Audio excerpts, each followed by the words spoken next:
On a sunny day, someone was preparing coffee. The steam from the hot water spread the aroma of coffee through the room. The girl making it thought the smell was great, but suddenly someone interrupted her. Annoyed, she turned to the person, wondering what he was planning today. The man sitting there was one of the 4 dukes of the empire, Duke Claude Winterville.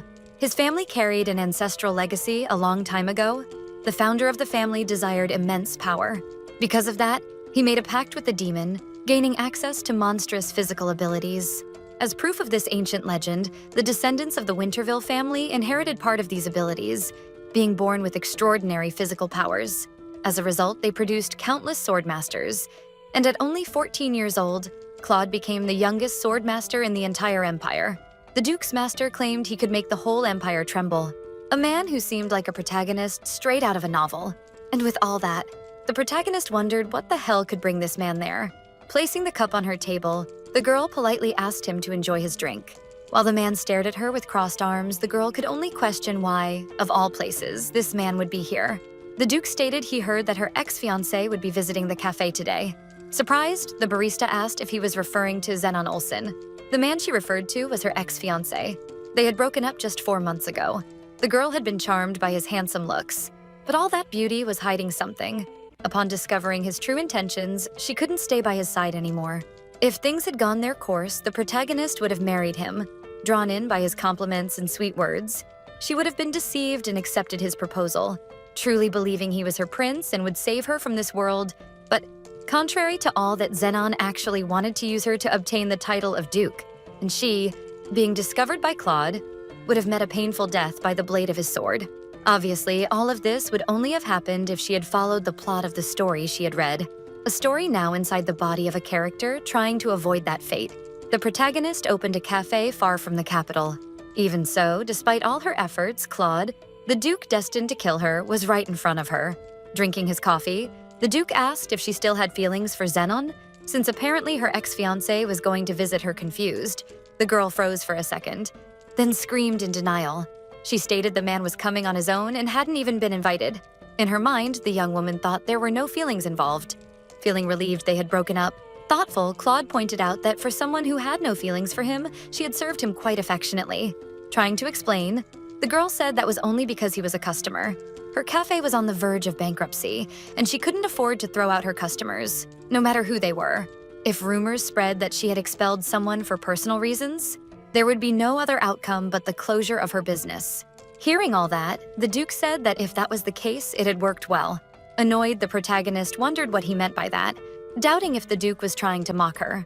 Standing up, Claude approached hesitant. The protagonist took a step back, startled by his sudden advance. Claude held her hand and pulled her close, wrapping an arm around her waist. As they stared at each other, the girl wondered if this wasn't a bit too close. Their faces almost touching and stuttering with nervousness, the young woman asked what he meant by his last sentence. Claude said that since her business was going through hard times, it was lucky to have someone like him by her side. Then the man pointed out that in times like these, the young woman would need regular customers. As the Duke ran his hand through her hair, the girl said that was all true, but she didn't understand why he brought it up so suddenly. Smiling, Claude said he would be her regular customer from now on. Shocked, the protagonist froze. After all, now she had a problematic customer on her hands, finally understanding what the Duke meant when he said her behavior at the cafe had worked well. The young woman just wanted to live a peaceful life making coffee. But it turns out that about 3 months ago, a girl named Yoon Mina, a busy college student, met the good old Truck, the greatest recruiter for isekais. After her death, when she opened her eyes again, the girl realized her mind was inside the body of the villainess from a romance she loved, a woman named April Leonin from the book Irene of the White. According to the original story, she had an incredible talent for white magic. Her most notable ability was her healing power. Her power was similar to something divine, making it possible to heal curses and even mental afflictions. Luckily, the protagonist knew all the nuances of the novel. With that, she had ended her engagement with Zenon before anything could happen. Furthermore, she made sure to take sweet revenge on the Leinen family, who had neglected her for a long time. Everything was falling into place at this point. However, there was a small problem. After all that, she questioned what she would do to survive from now on. It would be great to use the abilities of the character she had reincarnated into. But sighing, the girl thought she didn't even know how to activate them. Suddenly, a waiter appeared and brought her a coffee.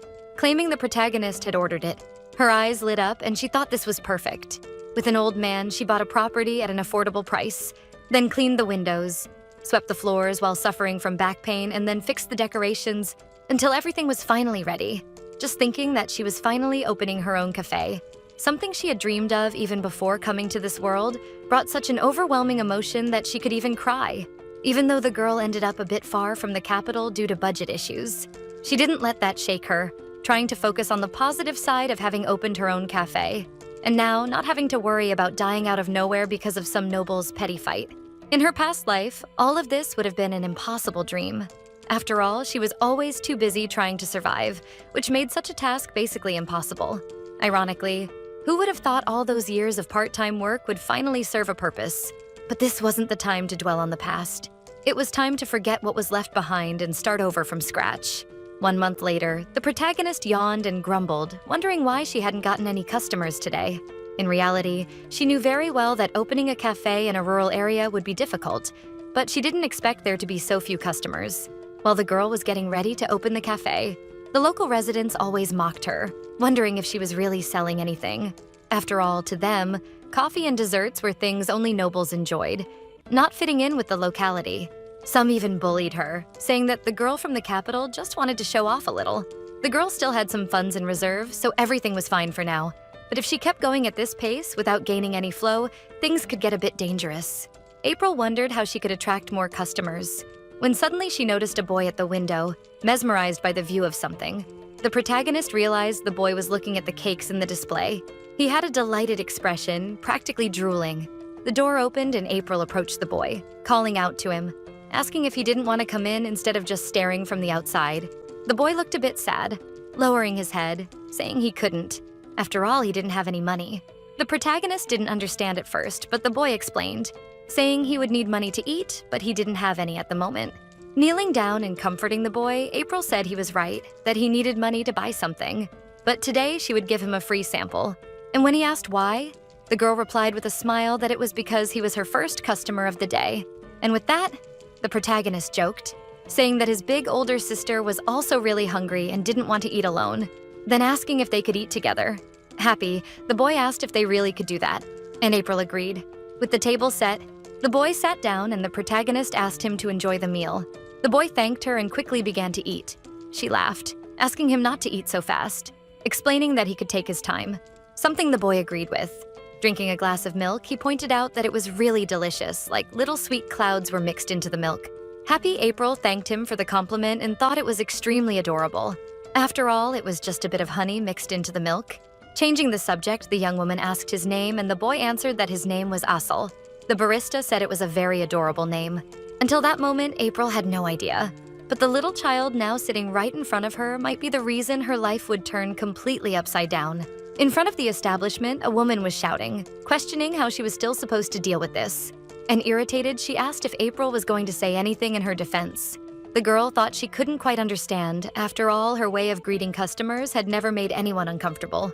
With a hand on her head, the protagonist tried to think for a moment.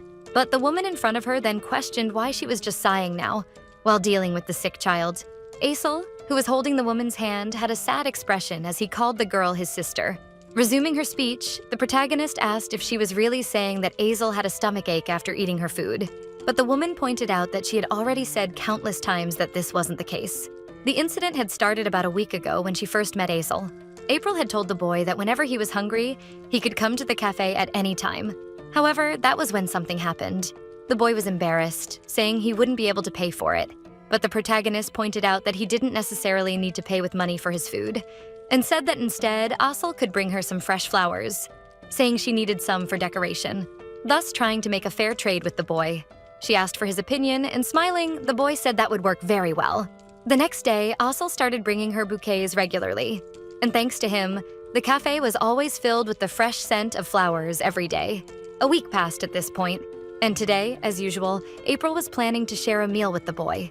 But a woman appeared screaming, angrily questioning how she could offer food to a child without his guardian's permission, wondering what she intended to do about the stomachache she had caused in her nephew. Uncomfortable, the protagonist thought that anyone there could see she had treated Asal with the utmost care. She remembered that Asal had lost his mother at the age of 3 and had to grow up without his father. leaving his Aunt Sarah as the only remaining blood relative. But despite that, the woman still didn't value the boy. Although there were no clear signs of violence or abuse, Asal was still largely neglected. The woman didn't pay attention to his meals, and often left the house only returning late at night, leaving him alone. All that neglect was directed at a child only 5 years old. This same woman was now in front of her, demanding compensation while saying she'd have to take the boy to a doctor. And with a smile on her face, the woman even explained that since there was no doctor in their village, the protagonist should also pay for the carriage cost. With a serious expression, April thought the woman was planning to take the compensation money for herself. Clenching her fist tightly, she understood she had tried to resolve things as calmly as possible, but that might not work in this situation. Then April stepped forward and pointed out that even if the woman was his guardian, Sarah wasn't even feeding him properly, indicating that the child seemed to be left alone and neglected even without being fed. Questioning the meaning behind all this, the woman stepped back, but the protagonist continued, asking if Sarah wanted her to let that child go hungry. Extremely irritated, the woman asked if she was being accused of letting the child starve, and said that wasn't the case. She claimed she had given bread to Asal every day. With a dark expression, the protagonist asked Sarah to take a look at the clothes he was wearing now. After all, the clothes were already very worn out and too small for his size, asking how old he was when his aunt had bought those clothes. Furthermore, April said the aunt had shown no interest in the child's growth. This comment left the woman outraged, and she started yelling again, asking if the protagonist really believed that taking care of a child was that easy, questioning how she was supposed to buy new clothes every season when she was even struggling to put food on the table. The shouting even caught the attention of some women passing by. One of them called Sarah by name and asked what was going on there. The protagonist realized this could become a problem. Since the village was small, people were very close and familiar with one another. And because she was a stranger in that place, this could easily turn against her. Regardless of the truth, the people would side with Sarah. Clenching her wrist, she thought that since the cafe was struggling even to stay afloat, creating conflict now would basically ruin her business for good. Pretending, Sarah then put on an act, saying that her poor nephew Asal had a stomachache after eating the food made in that cafe. One of the women hearing that asked how the ingredients were being handled at the place, and that in this case, shouldn't they inform the other families about what happened? Outraged, the protagonist asked them to wait a moment, stating that it wasn't true. But she was interrupted by Asal, who said that Miss April had nothing to do with it. And almost crying, the boy said he wasn't actually sick, and that his aunt had lied about it, pointing out that the cafe owner had only given him food when he was hungry. The woman commented that even so, the girl shouldn't have given food without Sarah's permission, since she was his guardian, and the other passing woman agreed. Putting a hand on her head, the protagonist chuckled a little. After all, she realized she really didn't even want to try being friends with any of those people ever again. Then, extremely irritated, she asked if she should have just let the child go hungry, and if she was wrong for doing what she did. When one of the women tried to speak, April quickly cut her off, saying that obviously it had been wrong on her part to do that without consent. But either way, using that as an excuse to say the child got sick just to extract money was equally wrong, pointing out that the village women knew even better than her how Sarah had been treating Asal all this time. Embarrassed by the situation, the women tried to come up with an excuse to leave, saying it was getting late and they should go. Sarah, seeing she had lost their support, asked them to wait a moment, and asked Asal how he could say that. Irritated, Sarah scolded him, asking how he could be so ungrateful after everything she had done to raise him. Then she asked if he liked the girl so much. Why didn't he just go live with her? Leaving the boy sad behind her, his aunt turned her back and kept walking, telling Asal not to follow her. The protagonist felt distressed seeing the scene and approached. Asal turned to her and said that his Aunt Sarah looked extremely angry, wondering what he should do from now on. The girl asked if the boy had another place to stay, but he shook his head. As tears appeared on the boy's face, the protagonist thought she never imagined she would see a child being left behind like that. Because of that, April also had to take responsibility for how Asal ended up like this. So, putting a smile on her face, the protagonist asked if the boy would like to stay with her for a while. While crying, Asal asked if that would really be okay, and the girl cheerfully replied that yes, it would. Sometime later, in a courtyard, women were washing clothes in a lake. They were wondering what had gone wrong with Sarah, since she seemed much more aggressive than usual at work. In her mind, the woman complained about Asal, calling him an ungrateful brat. She thought her life had always been quite miserable. Just a little after getting married, her husband had died. And soon after, her younger brother had left the capital. And so she was forced to return, but this time with someone else. She had barely managed to convince the inhumane villagers who wanted to kick out her unmarried sister, saying she was a disgrace. After Asel was born, the house that was once desolate was once again filled with laughter and play. It was the only thing that brought them happiness. But soon after, her sister also passed away. At her grave, Sarah complained, saying that just like when she went to the capital, her sister had left her alone once again, and so she was left behind, crying in the rain. She didn't have time to blame her sister for leaving her with her child because she had to work early in the morning to make a living. Sarah had repressed those emotions for a long time because she needed to focus on work. But inevitably, those negative feelings turned against the child. Deep down, she knew the boy was never at fault for any of it. However, even so, she had worked tirelessly all this time to earn money. Suddenly, someone called out to her. A man asked if by any chance she knew someone named Sarah who worked there. Turning around, Sarah said she was the person he was looking for and asked if the man needed help. He replied that the Lord was looking for her and she should follow him. The woman was speechless for a moment, confused about what was going on. In another location, the man asked her to come quickly, as he needed to ask something. He asked if Sarah had a nephew, and the woman nervously replied that yes, that was correct. When asked about the boy's age, Sarah replied that he was 5 years old, and the man continued his questions, asking what his hair color was. She didn't understand the sudden interest in Asel, but replied that his hair was silver. Smiling, the man explained that he needed to send a telegram to the Duke of Winterville's family, because he believed he had finally found the child who met their criteria. Later that night, in a mansion, the Duke was at his desk with several letters, wondering what this was about. Then he realized they had finally found the child. Claude's older brother, the former Duke of Winterville, had been a deeply loving man. However, there had been a problem. The woman he got involved with was a commoner. The people of Winterville, upon discovering this, strongly opposed the marriage, and in the end, Leonard's love disappeared without a trace. She had only left behind a letter, saying she was sorry for it all. Later, Leonard discovered that his lover had been pregnant when she left, and he immediately tried to find her and his child. However, he was unsuccessful in his search. On his deathbed, he begged his younger brother to please find his child. The former Duke had passed away last winter due to a chronic illness. In the present, the current Duke was smoking a cigarette. Claude thought that this had truly taken a long time. The only clue he had received from the woman was her name, Jane. It had been over a year since letters were sent to the local lords asking for help in finding the child. After all this time, his nephew had finally been discovered, but something bothered him. If the child were to become the rightful heir, he shouldn't have to suffer through something as troublesome as love or marriage. So Claude wondered exactly where the boy was, putting out his cigarette. The man in front of him replied that he was in the territory of Sioren, and the Duke asked him to ready the mana portal, since he would be heading to that territory immediately. Later, the protagonist and Asel were in a room, the boy sleeping with a cloth on his forehead. Apparently, the boy's fever kept rising, which made the protagonist wonder if it was all due to stress. After all, like it or not, Sarah was the only family the boy had, and being ignored like that in front of him must have been a huge shock. Still clearly unwell, he tried to say he was fine, but the protagonist asked him not to worry and to just rest a bit. April then asked if he was hungry, since he hadn't been able to finish dinner because he was sick. Asel said he was a little hungry, but didn't really want to eat anything right now.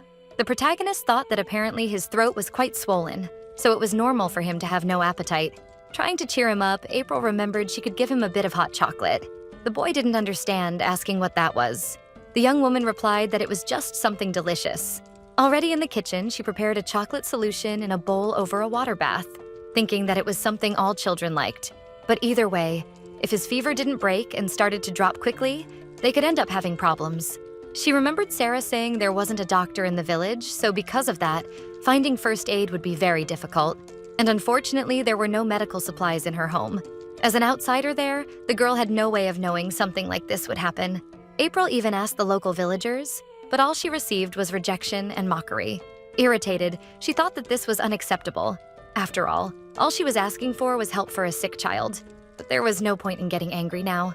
The protagonist had to hope for the best and believed the boy would get better soon. And so, April finished making the hot chocolate. As the boy drank it, he truly thought it was absolutely delicious, and the young woman was happy that Asel liked it. With his spoon, he asked what that white thing was, and the girl replied that it was called a marshmallow. Smiling, the boy said it was a name that sounded really cute, just like a cloud. After the meal, the protagonist asked the boy to close his eyes and sleep, but Asel said he wanted to play a little more. April replied that they shouldn't do that, after all. He was sick and needed to rest a lot to recover, so they should sleep now and play tomorrow. Smiling, the boy agreed.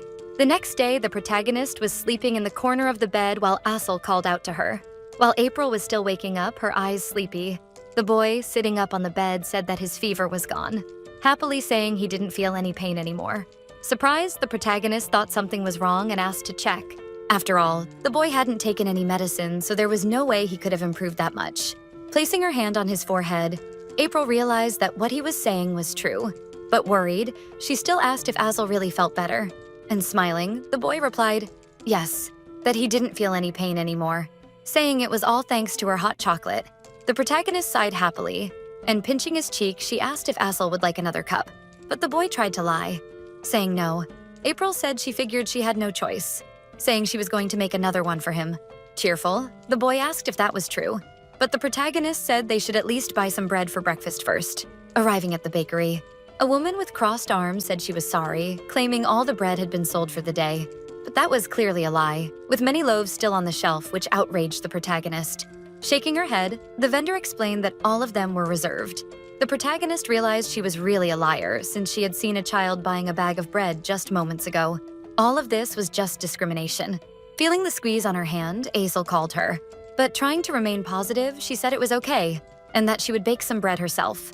The boy smiled and agreed. Back at home, April separated the ingredients and placed them on the table, finally putting on her apron. She then wondered what she should make for the meal. April thought white bread took a long time to rise, so instead she could make some buns. And so she began cooking, mixing the ingredients and rolling the dough. The boy asked if he could help with anything, and the protagonist said it was fine, asking if Azel would like to make the next one. Focused, he placed the mold around the dough, pressing and shaping it. Seeing the boy excited about the shape, the protagonist found it truly adorable. Patting his head, the protagonist praised him, but said she'd finish the rest now. First, she needed to place the cut dough on a buttered tray, then brush the surface with egg yolk, before putting it in the oven. After that, she would let them bake for 20 minutes and they'd be ready for breakfast. Perfect to eat with eggs and bacon. Amazed, Azel said they looked really delicious. But April told him to be careful, as they were still very hot. Agreeing, he took a piece and took a big bite, impressed by the taste. He said it was really crunchy and delicious, and the protagonist was happy to hear that. The girl asked if Azel wanted to go for a walk after they finished eating, saying she wanted to go somewhere. And when asked where they were going, the protagonist said he'd find out soon. Sometime later, they returned to the same bakery from before, meeting the attendant who looked a bit uneasy, while the protagonist calmly laughed. The woman asked if she was there to buy bread, and the protagonist said that wasn't the case. This time, she was just there to give her something. She explained that she had made some buns and asked if the woman would like to try them, saying they had just come out of the oven and were still a little warm. When the woman was about to refuse, a child appeared behind her, asking Azel what that was. Smiling, the boy asked if she wanted some, saying he and Miss April had made some buns. The child thanked them, saying they looked delicious. The protagonist felt a bit relieved to see that, at least among children, there was no discrimination. A bit bothered, the woman wondered in her mind why the girl had even accepted to do this. Awkwardly, she thanked them, and April asked them to enjoy their meal. As they walked away, Azel asked why they had given away the buns they had prepared. The protagonist didn't understand at first, but the boy added, pointing out that the woman probably didn't really like her. The protagonist said she knew that, and added that the bakery owner had never sold her anything. The boy, confused, then asked why she gave her the buns. Smiling a little, the protagonist said that just because someone is mean doesn't mean she has to become mean too. And anyway, if she treats her kindly, maybe she'll be treated the same way in return. A bit downcast, the boy asked what she would do if they kept treating her badly. April, thoughtful, simply said that in that case, there wouldn't be anything else she could do. Because after all, even if she was kind, it didn't mean she would receive kindness in return. While the conversation continued, we got a brief introduction to the boxing cat. April then stated that either way, they couldn't let the perfect buns they had baked go to waste. Thoughtful. The boy agreed, reluctantly, but the girl said it was okay, that she understood it was a bit hard for him to grasp that right now, saying that if Azel wanted more, she could bake new ones for him. Cheerful, the boy said that in that case, he would help too. Back at the bakery, while the owner was selling bread to a customer, her daughter asked if she could eat the snack that was given to her. The woman told her not to eat it. In her mind, she thought she should have done something to drive them away that morning, complaining that she probably wouldn't have enough salt for that. Like any being her age, the child didn't listen and took a bite, saying it was really delicious. Her mother quickly approached, saying she had warned her not to eat it, but the girl asked her to try it too because it was really tasty. As the girl offered a piece to her mother, the woman felt conflicted, thinking that she didn't believe it was some kind of cruel joke, so she decided to at least give it a chance and took a bite. Right after, she was impressed, wondering why it was so tasty. The woman, still surprised, questioned whether they had really made it purely out of kindness. She still vividly remembered when April arrived in the town. Her light pink, shining hair, skin white and clear as if dusted with pearl powder. And although she seemed to hide it, anyone could see that she looked like a noble woman just by laying eyes on her. Then they heard that a young woman like her would be running a cafe in a rural town like this. They said it wasn't good, because meanwhile, some people were busy trying to make a living every day. And they asked if she cooked the food herself, but they thought not, and that she would just play around and let her maids do all the work. The villagers showed hostility toward her immediately. They said she wouldn't last long in that place, and that they were sure she was arrogant and lazy like any other noble. Everyone mocked and ignored her, but the baker had seen her for who she really was, just for a moment. Just a girl diligently cleaning the cafe tables every morning. Even to the villagers who ignored her, she smiled and greeted them. And also, as the rumors said, Sarah had rejected her own nephew. So the young woman was taking care of Aisel. Contrary to the villagers' expectations, April was a sincere person. The baker then murmured that she thought she'd have to apologize later.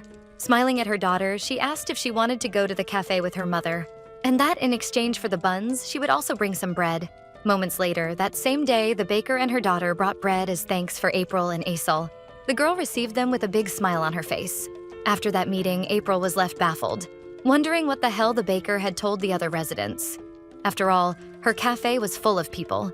The number of customers had increased so much in just one day. A customer called out, wanting to place an order. He said that Miss Jo had highly recommended what she had tasted yesterday, so he would order the same. April, extremely happy, asked him to wait a moment while she prepared it. While making the coffee, she felt glad there was an espresso machine in this place. Let's pretend that makes total sense in a medieval world. Although the Empire had accepted it late, coffee had spread all over the world. Thanks to the development of magic and alchemy, the tools needed for coffee had been developed to the highest level of quality. Although, for some reason, steam mechanisms still hadn't been developed, which was a shame for limiting the menu. But later, when she had enough money, the protagonist planned to hire an alchemist or a mage to develop one.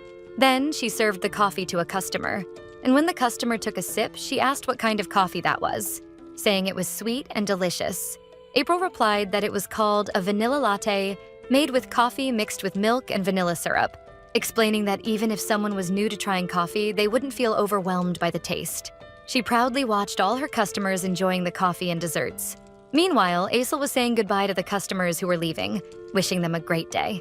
The protagonist felt happy seeing that Aisel had recovered, but she thought that the people's interest in the cafe would probably only last one day. Still, it would be nice if tomorrow was just like today. And on the next day, several customers returned asking if the girl would be opening the cafe today as well. Surprised, she replied yes, but asked what had happened to everyone that morning, since they were at her door so early. The customers desperately wanted coffee. One of them said that with coffee, she didn't get tired while working. Another said her headache had gone away. And a man claimed that after drinking the coffee, his back pain had disappeared. They were begging her to give them coffee now. Nervous and overwhelmed, April asked them to calm down and wait a minute, and thought that coffee shouldn't be having that much of an effect. She said it was impossible to cure illnesses and that coffee wasn't medicine, although it was true that coffee had a stimulating effect. Regardless, they kept asking her for coffee. The protagonist then ran to prepare it, asking them to wait a minute. Moments later, she was completely exhausted from working so much, slumped over the table without strength. Aisel asked if she was okay. April replied yes, but in reality, her soul was about to leave her body. Despite the hardship, she had ended up earning some money and was happy. Getting up, the protagonist said that honestly, she was hungry and it was already getting late, calling him to go eat dinner. But suddenly, she heard someone at the door asking if there was anyone inside. She went to the door, wondering if there was really someone outside, thinking that voice didn't sound like a local resident. Opening the door, April asked who the person was, while Aisel watched from behind her, hiding. At that moment, a silver-haired man was standing seriously at the door, along with some guards. Seeing the color of his hair, she felt a bit anxious. April then turned to Aisel and told him he should go inside. However, the man said no, and that it would be better if the child stayed there too. Leaning in toward the girl, then asking what her relationship was with that child. Getting defensive, she said that before asking about someone else's identity, the man should introduce himself first. He laughed and apologized for that, saying April was right. Finally, saying his name was Claude Winterville. Upon hearing that, the protagonist was in shock, remembering his name. After all, that was the same Claude Winterville who, in the original story of the book, had killed her brutally. She freaked out internally, wondering why the hell he was standing in front of her. But interrupting her thoughts, Claude asked if before anything else, they could come in to talk properly, saying that this wasn't a conversation they should have while standing at the door. Inside, the three of them sat while the knights remained standing. April asked what was going on for them to have come from so far away. Claude explained that he was there to take the child. Not understanding that sudden statement, the protagonist asked him to hold on a second, asking if there was any explanation for that. The Duke then turned to a man, Claude, wearing the expression of someone who didn't even realize this was a problem. Noticing this, the knight thought he'd have to handle it, saying he would explain again. With a smile, he said it was a pleasure to meet her, introducing himself as Lloyd Hanger, assistant to the Duke of Winterville. At the moment, House Winterville was looking for a particular child, and with that, they had ended up coming to this place after receiving a report that a child matched the search criteria. Then apologizing, he asked what her relationship was with the boy. Now that she thought about it, in the original novel, Claude was looking for his nephew who had been missing for a long time, with the intention of making him his successor. Aesel had unusually silver hair, just like Claude, so there was a high possibility that Aesel was his nephew. They even looked alike. The girl said that she was currently his temporary guardian, and asked Aesel to greet them. Embarrassed, the boy bowed his head and said hello. The Duke's assistant smiled back, calling him young master. And if the young boy didn't mind, they'd like to confirm if Aesel was really the one they were searching for, if possible, by conducting a test. Aesel didn't understand what he meant by test, but whispering, April said it wouldn't hurt to try, and that maybe he could find his father through this. Claude's expression darkened slightly upon hearing that. Aesel hesitated, but ended up agreeing. A hooded boy approached with a dagger. The Duke drew the blade from its sheath, then cut his own arm, while April angrily covered Aesel's eyes, wondering why he would draw blood in front of a child. Claude dripped the blood from his arm into a vessel, and right after, a mage healed his wound. The Duke then asked if she had a needle or something like that. After all, the boy was still a child, and a knife might be too much for him. Nervously, April replied that she had some and would get them, but worried, she asked how much blood they needed. The mage, smiling, replied that actually, just a single drop would be enough, which made her wonder why they didn't use a needle from the start. After all, that had even scared her. With the needle in hand, she told Aesel that it would sting a little, and he said it was okay. With his permission, April pricked his finger. Then Aesel dropped the blood into the same vessel the Duke had used, making the vessel begin to glow and change color. It was confirmed. Just as Claude had expected, this boy was his nephew. Aesel looked confused and asked if he was really his nephew. The Duke replied yes, pointing out that he was the lost son of his brother Leonard. The boy then asked if he might be able to meet his father too. However, Claude replied that unfortunately, no, explaining that Leonard had died about a year ago. Upon hearing this, Aesel froze for a moment. April thought he spoke of the child's father's death far too casually. Claude ignored that and continued, stating that now that it was confirmed he was his nephew, Winterville would take care of him from now on. And as his successor, Aesel would have access to anything he desired. At this moment, his assistant grew nervous, asking him to wait a second. After all, the Duke hadn't mentioned anything about making him his successor before. Claude asked if Lloyd had any objections, and he replied that if he chose the young master as his successor, there would be problems related to his marriage in the future. April realized this was true. It's rare for a woman to marry into a family with an heir, because even if that woman had a child, the chance of becoming a successor would be significantly lower. On the contrary, the risk of trying to destroy Aesel's life and eliminate him from competition was high. So the girl wondered if it was really a good idea to let the Duke take him, but Claude said not to worry, as he had no intention of getting married. His assistant panicked, asking what that meant, but the Duke said he wouldn't allow a fight for succession in his own territory. Either way, he would declare the child as his successor. This would happen officially once they went to the palace and tested him with a proper artifact. Interrupting, Aesel said that he had a name, not liking being called just the child throughout the conversation. But just as he was about to say something, someone else appeared. A man and Sarah entered the establishment. He said the Duke had arrived first. Worried, April wondered why that woman was there. Getting up, Aesel bowed to the man who arrived. Claude, baffled and with a serious look, asked what the Baron was looking for now, and questioned since when a Winterville bowed to a mere Baron. Hastily, the man knelt down and held Aesel's hand, saying that it was a mistake, explaining to the boy that he shouldn't be treated like that, now that he was the young master. Sarah said that was right, and that Aesel shouldn't simply bow to anyone, pointing out that now he would be Aesel Winterville. Claude asked who she was supposed to be. Bowing slightly, she said it was a pleasure to meet the Duke and that her name was Sarah, Asel's aunt.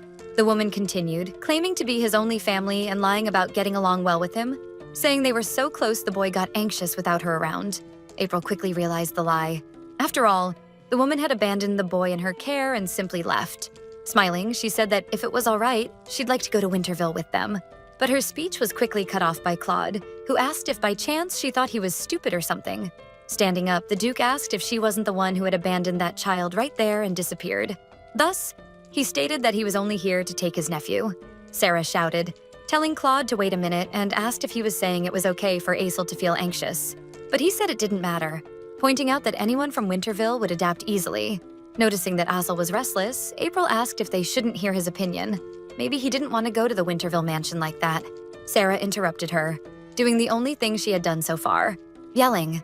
She asked what nonsense the girl was talking about, pointing out that, obviously, he wanted to go. However, April said that the opinion of the child in question was the most important. Calling out to him, the protagonist asked what the boy would like to do. Gripping his clothes tightly, at first he was very nervous. But gathering his courage, Asel confidently said that he didn't want to go, because he wanted to keep living there with April. On a pleasant morning with clear weather, the smell of coffee beans in the morning was especially delightful. For the villagers who had suddenly grown used to coffee, breakfast had become a daily routine. For the customers who visited that morning too, she had roasted many coffee beans, but she was baffled by what had happened. There were no customers. Everything was so empty it felt like she was being hit by a downpour. She wondered if all of this was because of that damn Duke. Not understanding why he was sitting there, meanwhile, Claude was calmly reading in a corner of the establishment. April approached and said it was going to be difficult if he stayed there, since the Duke was scaring away all her customers. Confused, Claude asked how that was possible. The girl angrily wondered whether he was really asking because he didn't know or just mocking her. The protagonist then said that because of the Duke, customers wouldn't come. And if he wanted to persuade Asel, he should find another way. Claude said he was confident this time, and that if she brought Asel, he would try to persuade him. Already tired of the situation, April asked if he had any idea how many times she had already called him, but the boy simply didn't want to come out of the room, asking the Duke to just try again another time. Besides, she thought that since she knew the original story, the girl felt very uncomfortable being in the same room as someone who had, theoretically, already killed her once.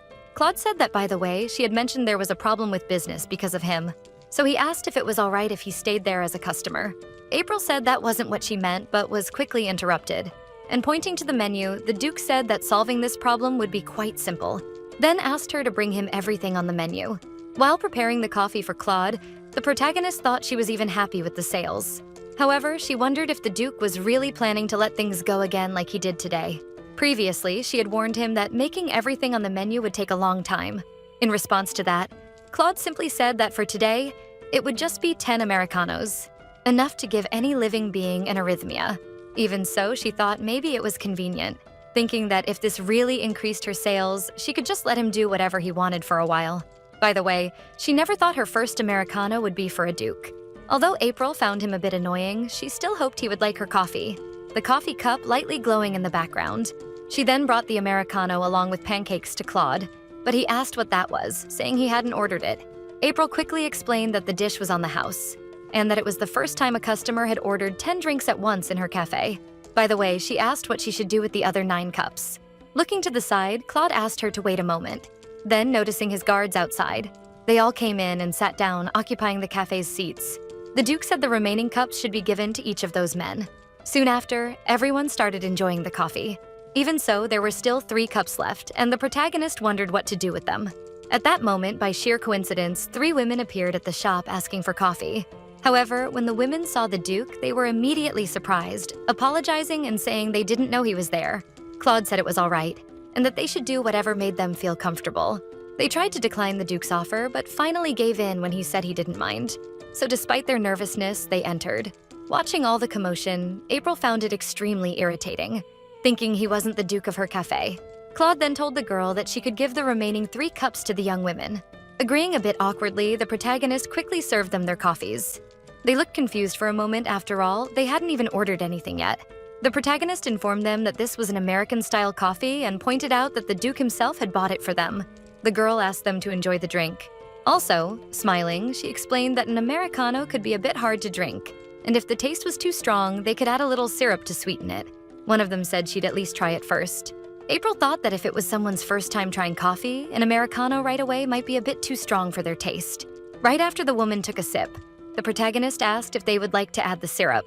One of them said she liked it, while another, a little embarrassed, said she would like some, feeling the bitterness was too strong. After that, whenever customers saw Claude, they tried to escape at the first opportunity. Despite his threatening tone asking them to come in, they kept hesitating but eventually entered the cafe. Claude's presence created a strange atmosphere for a moment, but as soon as the coffee was served, that feeling quickly disappeared. And before she realized it, the cafe was once again filled with the smell of coffee and the buzz of people. By late afternoon, Claude was getting ready to leave, but before going, he said he'd be back tomorrow. The protagonist asked why he was coming back, and the Duke simply said he hadn't been able to see Azel today. April said she would do her best to help him reach the boy, even if the Duke didn't come back tomorrow. But while finishing her sentence, Claude interrupted her, saying he had forgotten to pay the bill.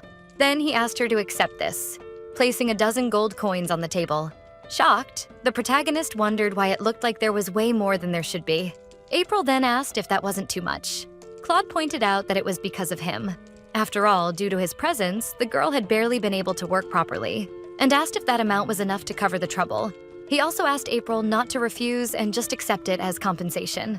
Nervous, the protagonist wondered if this was how rich people lived, nearly blinded by the endless shine. She said that if that was the case, she would accept without hesitation, making him pleased. As he left, the Duke said he would be back tomorrow. Going to the room, April asked if Azel was hungry, calling him for dinner. Wrapped in a pile of blankets like he was hiding, Azel peeked out, asking if the man had already left. The protagonist laughed at the way Azel referred to the Duke. Sitting on the bed, the girl said he shouldn't call him that. After all, the man was his uncle. Besides, last time he was here, the Duke called him his nephew. But Azel retorted, asking if she didn't find it ridiculous to think he was a Duke's nephew. April asked why he thought that, and said that actually, she believed Azel and the Duke were quite similar. Looking down, the boy said he didn't really know. She realized that Azel was still a little unsettled, so changing the subject, she asked if he wanted to have dinner first. Later, after finishing his meal, the boy thanked her for the food. The protagonist asked if it was good, and he quickly confirmed that it was. Staring at him for a moment, the girl paused to think. Then she decided to bring the subject back to the table, calling for Azel. April asked if he really didn't want to go with Claude. Sad, Azel asked if she was trying to send him away. Approaching and gently taking his hand, she denied it, saying obviously not, pointing out that he knew that wasn't what she meant. April just hoped Azel would stay in a good environment. Calming him, the girl also pointed out that if he wished so, if he didn't want to go with the Duke, he could stay with her for as long as needed. Azel asked her if she would still cook his meals every day, but the girl reminded him that technically he was paying the price every day. April reminded him of their last deal, that he wouldn't use money to eat there. Excited, the boy pointed out that she had asked for flowers. She said that was exactly it, and so he didn't have to worry about anything. He could take it easy. Then the boy said that starting tomorrow, he would pick even prettier flowers. Right after, he ran off excitedly, but the protagonist remained at the table, worried and wondering if this would really be okay. And remembering Claude's words, she wondered if things would stay this way even if she didn't send Azel to him. At night and in another location, Lloyd was apologizing to his lord. He had made sure to rent the best room in the area, but even so, they were still in a rural region. So the quality was a little poor by noble standards. The Duke said it would do for now and that there was nothing they could do anyway. The man asked if the Duke shouldn't return to the capital first. Meanwhile, he would stay there and do his best to persuade the young master and bring him to Winterville. The Duke explained that since it was about his nephew, he would handle it personally. So it was fine, and Lloyd had nothing to worry about regarding that. Until recently, the Duke had been living in the capital searching for Azel. The territory of Winterville was located on the northernmost mountain sustained by the Empire. It was a place full of monsters until he had risen to the rank of Duke. He frequently participated in monster subjugation missions while his brother Leonard was ill, and because of that, he was used to camping in cold and inhospitable places. Besides, it didn't matter the place. The lack of sleep never bothered him. Saying he needed to rest, the Duke said they would stop there and that Lloyd could leave him now. The man bowed, saying that in that case, he would light some incense to help him sleep. After doing so and covering his nose, the man took his leave, asking his lord to rest well.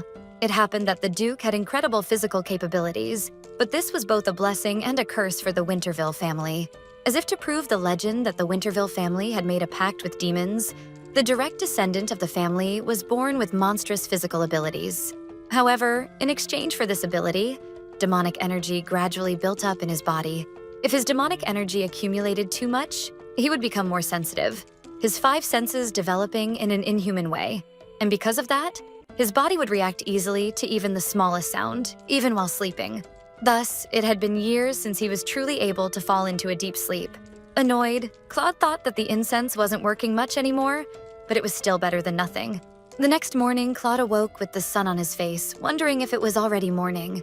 He quickly sat up, perplexed, showing off abs that weren't that defined at all. Shocked, he questioned whether he had really had a good night's sleep. However, to his confusion, nothing out of the ordinary had happened. And because of his abilities, he wasn't very hungry. He hadn't even eaten anything since leaving the capital, ruling out the possibility that some food had helped. So there was only one possible variable left. It must have been the coffee he drank at April's cafe. Laughing, he said he should probably visit that cafe again. Upon arriving, the protagonist greeted the arrival of a customer. And noticing the Duke was there, she addressed him by his title. Straightening the counter, she explained that Assel hadn't gotten up yet, asking if he wanted her to call him. The Duke approached and then slammed his hand on the table. With a serious look, he questioned the coffee he drank yesterday, asking what exactly the woman had put in it. A little confused, the protagonist explained that if it was about the Americano she had made, there was nothing unusual in it. Intrigued, he pressed again, asking if that was really true. But the girl firmly confirmed, pointing out that she had just made it with espresso and water. In other words, it was just coffee. Still a bit curious, the Duke asked what kind of water she had used. The girl said she had used the village's regular water. In her mind, she wondered why he was asking this kind of thing, believing something strange might be going on. Turning around, Claude stated that he needed to check her kitchen for himself, which shocked the protagonist, asking him to wait a moment. After all, if he entered like that out of nowhere. But suddenly someone shouted, telling him not to even think about it, pointing out that he shouldn't harass Miss April. It was Assel shouting, having just gotten out of bed. Both paused for a moment, looking at the boy. Assel placed himself between the two, asking the Duke to apologize to her. Confused, Claude asked the child to wait a moment. After all, he just wanted to investigate something. But he was interrupted again, with the child insisting that he apologize. A little disturbed, the Duke said fine, and that he had no intention of embarrassing her. So he was apologizing for having been rude. The protagonist said it was all right, explaining she had just gotten a little startled. In her mind, the girl thought she didn't expect him to apologize so kindly. After all, most nobles she'd met so far were rather disoriented and disrespectful. When she saw Claude introduce himself, emphasizing that he was a Winterville, the girl thought he'd be just like them. Still a bit awkward, April asked why he had questioned her earlier, asking if perhaps the coffee had tasted strange. The Duke replied that wasn't the case, and that her coffee was simply delicious. Finding that to be a good thing, she still didn't understand why or what the reason was, but Claude pointed out that he wanted to verify something, and asked if she could make a cup of coffee in front of him. Sometime later in the kitchen, the Duke and his aide were in front of the protagonist. A bit annoyed, she asked if all she had to do was prepare coffee while they watched. With his arms crossed, Claude nodded, while Lloyd looked a bit awkward. After all, he had been dragged in while just waiting around, wondering what the hell was going on there. The protagonist said it wasn't an impossible request, but she didn't understand the reason for it. The Duke explained that he just wanted to see how the coffee was made. His companion was a little dumbfounded. After all, he didn't think his lord would suddenly be interested in learning how to make coffee out of absolutely nowhere. Hearing all of this, the protagonist said that in that case, they could feel free to take a closer look. But she still didn't understand why the Duke would come up with such a flimsy lie. So she began to prepare the coffee. First, putting the kettle on to boil water. Meanwhile, she placed the beans in the coffee grinder until they turned to powder, inserting the ground beans into the portafilter, and compacting them with the tamper. Now, all she needed to do was insert the portafilter into the machine and brew the espresso. Just that. Noticing that the two were watching her impressed, April wondered if making coffee was really that amazing. But in the end, she thought it made a bit of sense, since they had probably never seen someone making coffee this way. Finally, she added the boiled water to the cup. It was just pouring it, and the extracted espresso was ready. At last, as the coffee was finished, the protagonist hoped it would be delicious. Suddenly, the Duke grabbed her hand, asking what she had just done now. She was confused and wondered what she had done, since from her point of view, she didn't believe she had done anything. Astonished, the Duke explained that when he closed his eyes at the last moment, he felt like she did something. But not understanding, the protagonist said the only thing she did was wish that it would taste delicious. And the Duke asked if she had conjured some kind of ability. April didn't understand, wondering what the hell he meant by conjuring something, explaining that she was just praying for it to taste good. The protagonist remembered that in the original story, April was able to use magic. However, she didn't even know how to do that. So why was the Duke saying something like that? Firmly, still holding her wrist, the Duke asked what that light was that he saw just a moment ago. In disbelief, she pointed out that she hadn't seen anything like that, and that there was no way it had happened. Lloyd then stepped in, saying he had also seen it. A light had appeared and seeped into the coffee. Pressuring the girl, Claude said she better be honest about this. Claude pointed out that she should answer him soon, as he was already running out of patience. Asking what the hell she had put in the coffee to make him sleep, the girl didn't understand what he was talking about, not getting what he meant about putting him to sleep. Then, April snapped, yelling that she really had no idea what the Duke was talking about. A little later, still at the cafe, the protagonist was sitting, surrounded by the Duke, Lloyd, and a hooded young man. The mage was saying they probably wanted him to confirm whether the woman in front of him had magical powers or not. With arms crossed, the Duke confirmed that yes, asking if that was possible. The protagonist in the background, completely unsure what to do, and scared, she prayed that he would say it wasn't the case. After all, if it was revealed that April had healing abilities, she might end up like in the original story. That is, 6 feet under. Besides, that person had a strange atmosphere around him for a while now, which was scary enough by itself. Saying that it was possible, the young man asked if he should try, while the protagonist mentally begged him not to. He asked the girl to extend her hand for a moment, which April did basically in tears, her hope for survival shrinking in her mind. Upon touching her hand, a bright light began to shine, surprising the girl. She didn't understand at first, but while the man finished, the Duke asked what the result of the test was. Astonished, the boy said that wasn't it, pointing out that the girl, moreover, had a rare white attribute. Realizing it was healing power, the man looked down on her while the protagonist sweated a little. The hooded boy then said that it was exactly that. Although very similar to holy power, it was still a healing ability. Placing his hand thoughtfully on his chin, the Duke asked if it was possible for someone to use magic without even knowing it. While praying for her life, the girl hoped the mage would answer yes. Thankfully, that was the case, and the girl sighed in relief, thinking she'd probably survive. The Duke's aide asked how, and the mage explained that the girl had probably been born with it, also pointing out that of all the white attribute mages he had met in his life, she had the highest potential. With that level of talent, she would just need to dedicate herself to something and the magic would manifest on its own. But the girl didn't understand what he meant by dedication. In the end, he explained that just having a heart that wished for others to be healed would be enough to channel that desire somewhere. Then the protagonist realized that this had probably happened while she was preparing the coffee. April then remembered moments when people came to ask for more coffee to drink, saying it had helped with fatigue and body aches. Even Aisel had gotten better after drinking her hot chocolate. The girl realized that she had indeed been using magic unconsciously, which left her a bit astonished. Pausing to think for a moment, April realized this was probably the reason behind Claude's commotion, and that could mean his insomnia was cured after drinking her coffee. Kids, don't try drinking coffee at night to copy this. The girl remembered that Claude's insomnia was a very severe side effect of the accumulation of demonic energy over a long period of time, being a serious chronic illness he had always lived with. The accumulation of that energy always caused many problems with his temper and made him lose control at times. To try to get rid of the buildup of that energy, Claude frequently used blessings from a priest regularly. However, that meant if the temple wanted to, they could have the Duke of Winterville himself as one of their puppets. After all, Claude was already immensely dependent on their healing. If someone like him wanted to escape the temple's influence, April's healing abilities would inevitably become necessary. But suddenly someone said all of that was nonsense. The Duke then asked if they knew how many white mages they had met all this time. They had all tried something, but nothing worked on him. And besides that, he pointed out that the very person who hadn't even learned to use magic properly had cured his insomnia, and that didn't make any sense to him. The mage argued that it had really worked this time, and that meant her magic level should at least be above average. The Duke countered, saying that this woman didn't even know about her own abilities until now, questioning whether her talents weren't being extremely wasted in a rural area like this. All of this seemed too perfect to be just a coincidence, wondering how he could believe something like that. All these arguments were crushing the protagonist's conscience, and the real reason was that she was only and exclusively trying to stay away from him, the man who would have killed her in the original story. The Duke's aide then stated that the two should stop for now. And trying to sum it all up, Lloyd explained that she at least had talent, so that meant she didn't even have knowledge of her own magical potential. He asked if April had learned to use magic at any point, which the girl quickly denied. In a friendly tone, he asked if in that case it wasn't under anyone's orders that she had just cast that magic.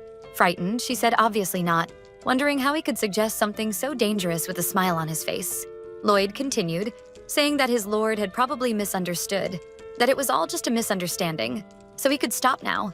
And jokingly, the aide said if they kept going, they might end up seeing Aisel's bad side. Meanwhile, the boy was glaring fiercely at him from behind a table. Thus, calming things down, he then said they should talk properly, and the protagonist agreed. Then Lloyd called her Miss April and stated that he would like to hire her, a sentence that left her confused. Initially, the girl didn't understand what Lloyd meant and wondered if they just wanted her to make a cup of coffee every day for the Duke. The man agreed, saying that was exactly it. After all, she would be the only one who could cure his insomnia, so that was the offer. But if she accepted the job, the girl would have to return to the capital, and she could end up getting involved with Zenon again, which was pretty dangerous. If Claude even found out she had been his fiancé in the past, she would also end up being a suspect if Zenon ever tried to kill the Duke someday. With all that in mind, she was feeling a little anxious. And apologizing, April said she would have to decline the offer. And she even implied that she wasn't 100% sure it was due to her abilities that the Duke's sleep had improved. Claude asked if he could try to prove those abilities. And when April asked what he was going to do, he ended up picking up the cup and drinking a bit of the coffee. Putting the cup back down, he said there was magic in that coffee too. So, if he stayed around, they would find out the result tonight. While the protagonist tried to argue, the Duke interrupted her, saying he wouldn't drink anything else tonight to make sure he could verify the coffee. And when he returned the next morning, he would tell her the results. As they were leaving, the protagonist asked them to wait a moment, but she was completely ignored, being left behind without being able to say anything.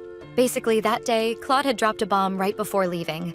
The girl was very anxious, and even while working, her mind couldn't stop thinking about what had happened, wondering what would happen if the coffee had really worked.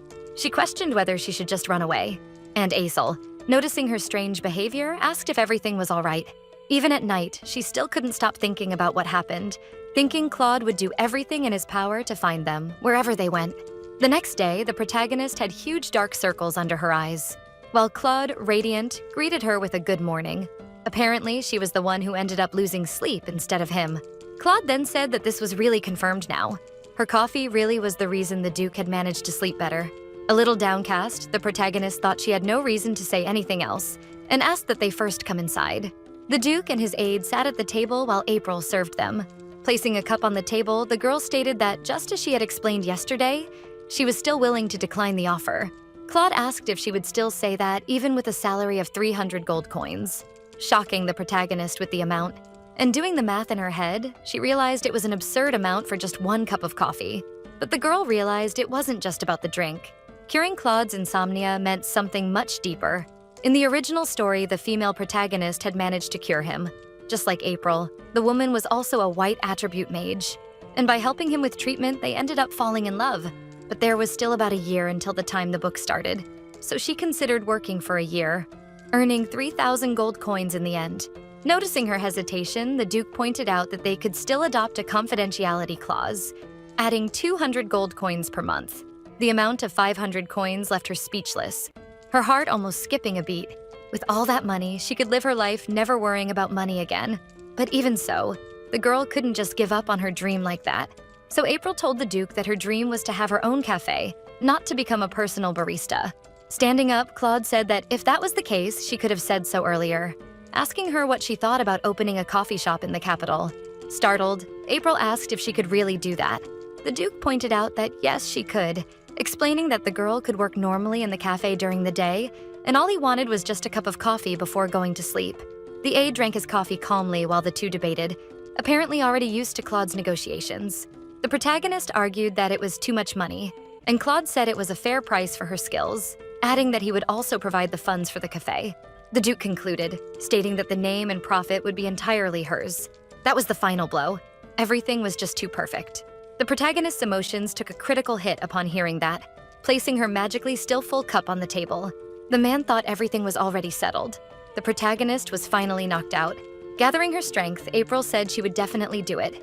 Smiling, Claude said he was glad she had changed her mind. But the protagonist quickly intervened, saying that before that, she had one condition, asking if he just wanted the coffee and nothing else. And a bit irritated, he wondered what on earth he was thinking. Since he had no other intentions, he just wanted a bit of coffee. That said, she asked that all those words be put into a written contract, and the Count agreed, saying he would do so. Aesel, who had been watching from a bit of a distance, caught everyone's attention, and determined, he explained that he would also like to go along. A bit astonished, the Duke stood up, asking if he really wanted that, and whether things would be okay regarding his aunt. The boy quickly said it was fine, since Sarah didn't really care much about him anyway. So shyly, he asked again if he could go too. The Duke approached him, crouching down to eye level, saying of course he could. Aesel got a little annoyed, and pouting, he complained that his name was Aesel, and not just Kid, like he was being called. Patting his head, Claude agreed, calling him by name. Suddenly, someone shouted that all of that was pretty ridiculous. The one saying that was the boy's aunt, of course. She questioned if they were planning to take Aesel without even getting her permission, pointing out that regardless of him being a noble, that would be extremely unacceptable. The protagonist was having a déjà vu, wondering where she had seen something like that before, since apparently Sarah seemed incapable of existing without yelling or complaining. The woman kept talking, breathless, complaining that she had been raising the boy alone for the past 3 years, pointing out that no one there knew how hard it had been for her all this time. And because of the boy, she hadn't even been able to think about marrying again. Hearing that, the Count called for his assistant Lloyd, who immediately extended his hand with a sealed pouch. Confused, Sarah asked what that was. Lloyd explained that it was a reward for having taken care of Aesel all that time, claiming that it was enough money to satisfy her. With a serious expression, the Duke pointed out that from the moment she accepted that money, Sarah should never appear in front of the boy again. And that money would basically be her reward for this request. Holding the money in her hands, the woman agreed, a little calmer. Turning to Aesel, she called out to him. Sarah explained that he had also had a hard time living with her. The boy was a bit surprised to hear her say something like that. As she left, she explained that Aesel should go and live well. Seeing that, the protagonist wondered if Sarah actually had a long-standing affection for Aesel. April believed the woman would react differently, even thinking Sarah would feel relieved by this, treating Aesel as a burden. But all she felt during that final farewell was that the woman seemed extremely lonely. Aesel then called out to the Duke, and he asked what had happened. The boy then asked if he could call him uncle, which left Claude a little surprised, but complaining that it was quite sudden, the Duke told him to do as he pleased, calling Aesel a cheeky kid and flicking his forehead. Aesel complained again, saying he wasn't a child and that he had a name, and he also asked why he had been hit. The Duke then explained that he'd call him whatever he wanted. Laughing, the protagonist thought the two seemed very close, as if they had grown up together. Unlike this, in the original story, Aesel and Claude had a much more distant relationship. Claude was a cold uncle with no affection for family, and the boy was a rude nephew with no charm at all. They were anything but a close family. But looking now, the two really looked like a good family. That night, the protagonist and Aesel were in the kitchen, and looking at the package in the girl's hand, he asked what that was. April explained that it was a package of butter, and the boy asked why April had bought so much butter if they were leaving tomorrow. She explained that she wanted to make something for the villagers before they left. Surprised, Aesel asked what it would be. Smiling and joking, April asked if he wouldn't like to guess. Starting the meal prep, the protagonist explained that first, they needed pre-processed walnuts, which made the boy curious about what the term pre-processed meant. April explained that walnuts, as they were, needed to be stored separately from their shells. Otherwise, the inner shell would go rancid, which would change the flavor. Next, he asked what the word rancid meant, making the girl laugh a little. Before that, she asked if he wanted a bite first, and Aesel tasted it. The protagonist then asked what it tasted like, and he said it was acceptable, but a little bitter. So she explained that this was the rancid flavor she had mentioned. The boy then asked if after doing that process, the bitter taste would go away. And the protagonist explained that yes, and that they would compare them as soon as she finished pre-processing them. Next, April explained how to pre-process walnuts. First, you had to chop them into appropriate sizes and cook them in a pan for 2 minutes. Then you would wash them to remove any impurities that might remain using cold water. Soon after, you would spread them evenly on a wide baking tray and place them in the oven, letting them roast for 15 minutes. And finally, the pre-processing would be done and you'd have a batch of walnuts without that bitter taste. Blowing on a walnut, the protagonist asked if Aesel would like to try it and tell her how it tasted. He now said it was totally different from before. The girl said that, however, they shouldn't eat too much of it, or it might cause a bit of a stomachache. The next step of the recipe would be cutting the butter into pieces the size of a pinky fingernail and placing them in a bowl, adding sugar and mashing them using a spatula. The girl thought that at times like this, she really wished she had a mixer, like a whipped cream machine. Since the Duke said he would support the opening of her cafe, she could ask him to introduce her to an alchemist. But she thinks about rejecting the idea, since alchemists usually cost a lot, turning her focus back to the recipe. When the butter and sugar are mixed until they reach a soft consistency, she adds an egg and continues mixing. Then, adding flour and salt and a little baking powder. And of course, you needed to sift the powder before mixing everything. Then, when the dough is mixed and prepared, they should add the pre-processed walnuts along with chocolate chips and mix well. And finally, the recipe would be ready. In the end, the protagonist, a bit stunned, realizes she was missing something more important. In her mind, she hopes that everyone who eats these cookies will be healthy and happy. A bright light appears in her hands, illuminating the cookie jar. Then, after shaping the dough, it was finally ready and just needed to be baked in the oven. The sight of the cookies leaves the boy amazed, and he asks if he could eat at least one.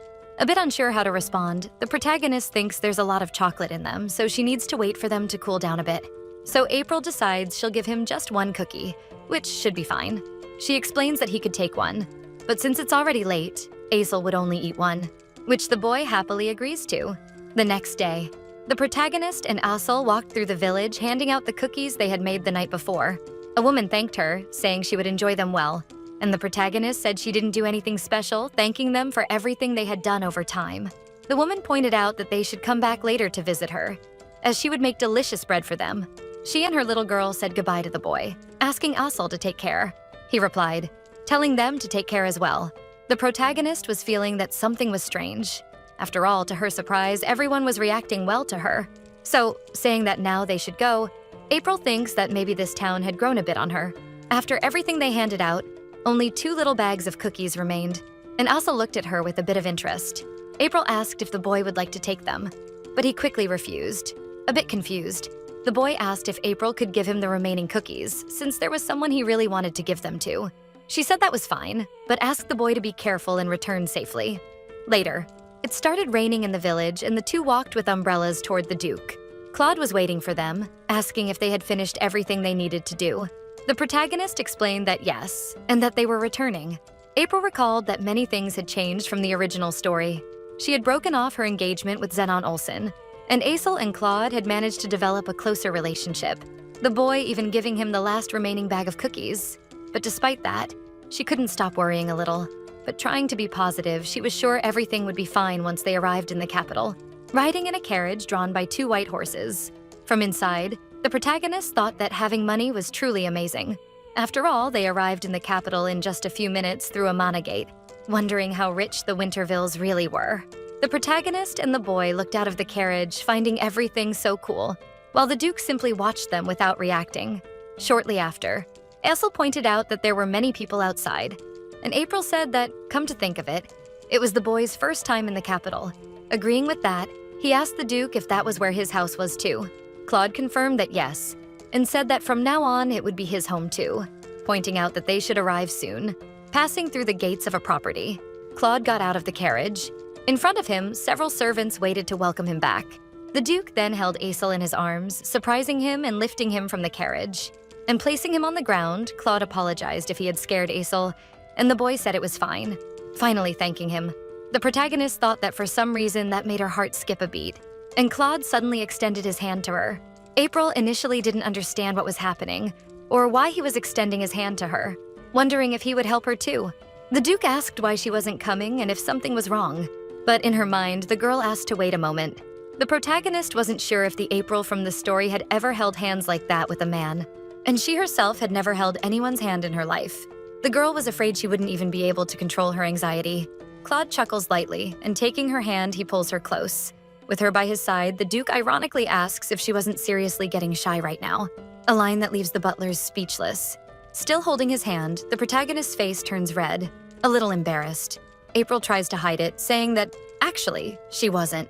One of the butlers nearly faints at the scene, and a maid tries to bring him back to his senses. The protagonist asks if the Duke was messing with her right now, but the butler then draws their attention, signaling that his master was welcome back. With all the servants bowing, Claude asks if they had prepared everything he had requested. In the epilogue of Sarah's story, she wondered where that sudden rain had come from, complaining about being completely soaked. Then the woman notices a bag of cookies hanging on the doorknob.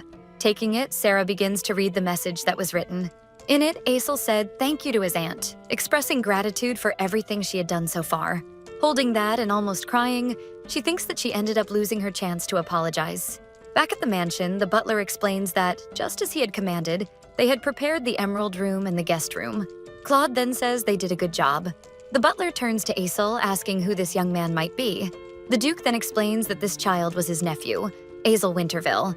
The servant then points out that the resemblance between him and Master Leonard was quite visible.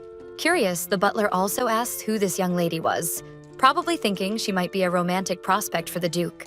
Claude explains that this was Miss April, pointing out that she would be taking care of Aesol and planned to open a cafe on the same street as the Winterville house, then asking that they treat her with respect. When asked if his mother had not come with the boy, the Duke explains that unfortunately she had passed away 3 years ago. The butler says he understands and that the two must be tired from the trip, and would then escort them to their rooms. Claude also points out that they should go to the Imperial Palace the next day, and that if she needed anything, she only had to ask the house butler. Approaching and grabbing his sleeve, April asks the Duke to wait a second. And when he does, the protagonist explains that actually they needed to discuss something about the cafe right now. Without much enthusiasm, the Duke doesn't understand at first, but the girl insists. She explains that she needed some tools to use in the cafe, and Claude says in that case she just had to make a list and send it to Lloyd and he would take care of everything. But she says it couldn't be bought. It had to be custom made just for that. The Duke gets confused. And a little nervous, April says that in short she would need an alchemist. Normally, baristas and bakers were recruited by posting a job opening, but an alchemist was a bit more complicated. For starters, it wasn't easy to hire one just like that, and there were only a few of them. And it was especially difficult to find someone capable of creating the tools she needed. Adding all that up, the cost of an alchemist would be astronomical. While Claude was deep in thought, the protagonist wonders if this was an irrational request. Trying to ease the situation, she explains that she clearly knew an alchemist would be expensive. However, she points out that the tool in question was necessary, leaving them with little choice.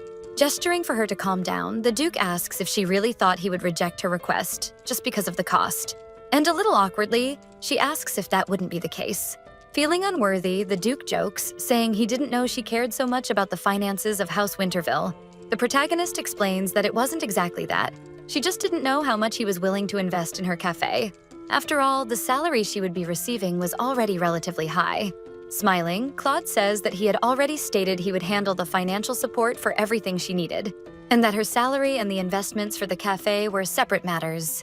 Referring to Lloyd, he asks if a woman named Hannah Turner was currently in the state, and the assistant then explains that probably yes. The Duke then asks him to summon her to the capital as soon as possible, and with his arms crossed, he explains to the protagonist that her alchemist would arrive soon, and that she shouldn't worry about money and should just do what she wanted. A little embarrassed, the protagonist thanks him. As he walks up the stairs, Claude explains that he was saying goodbye for now, as he had work to do. Lloyd approaches the protagonist and says it was pretty clear that his lord liked her a little. Curious, the protagonist asks if the Duke really liked her. And to Lloyd's frustration and delight, he explains that apparently it really seemed that way. If it were someone else, he simply wouldn't have laughed like that. Anyway, Lloyd says he would let her know when the alchemist arrived, which should take a few days. Almost crying, she thanks him for that. Then Aesol approaches with the butler, saying they should go to their rooms now, which the girl agrees to. The butler then explains that the young master would stay on the 4th floor, while Miss April would get a room on the 3rd. He said this as he showed them the entire luxurious estate. A bit embarrassed, Aesol says he would like to stay in a room closer to hers. But the protagonist explains that since he was the Duke's nephew instead of just a guest, there might be nothing they could do about it. But she says Aesol shouldn't worry because she would visit his room often.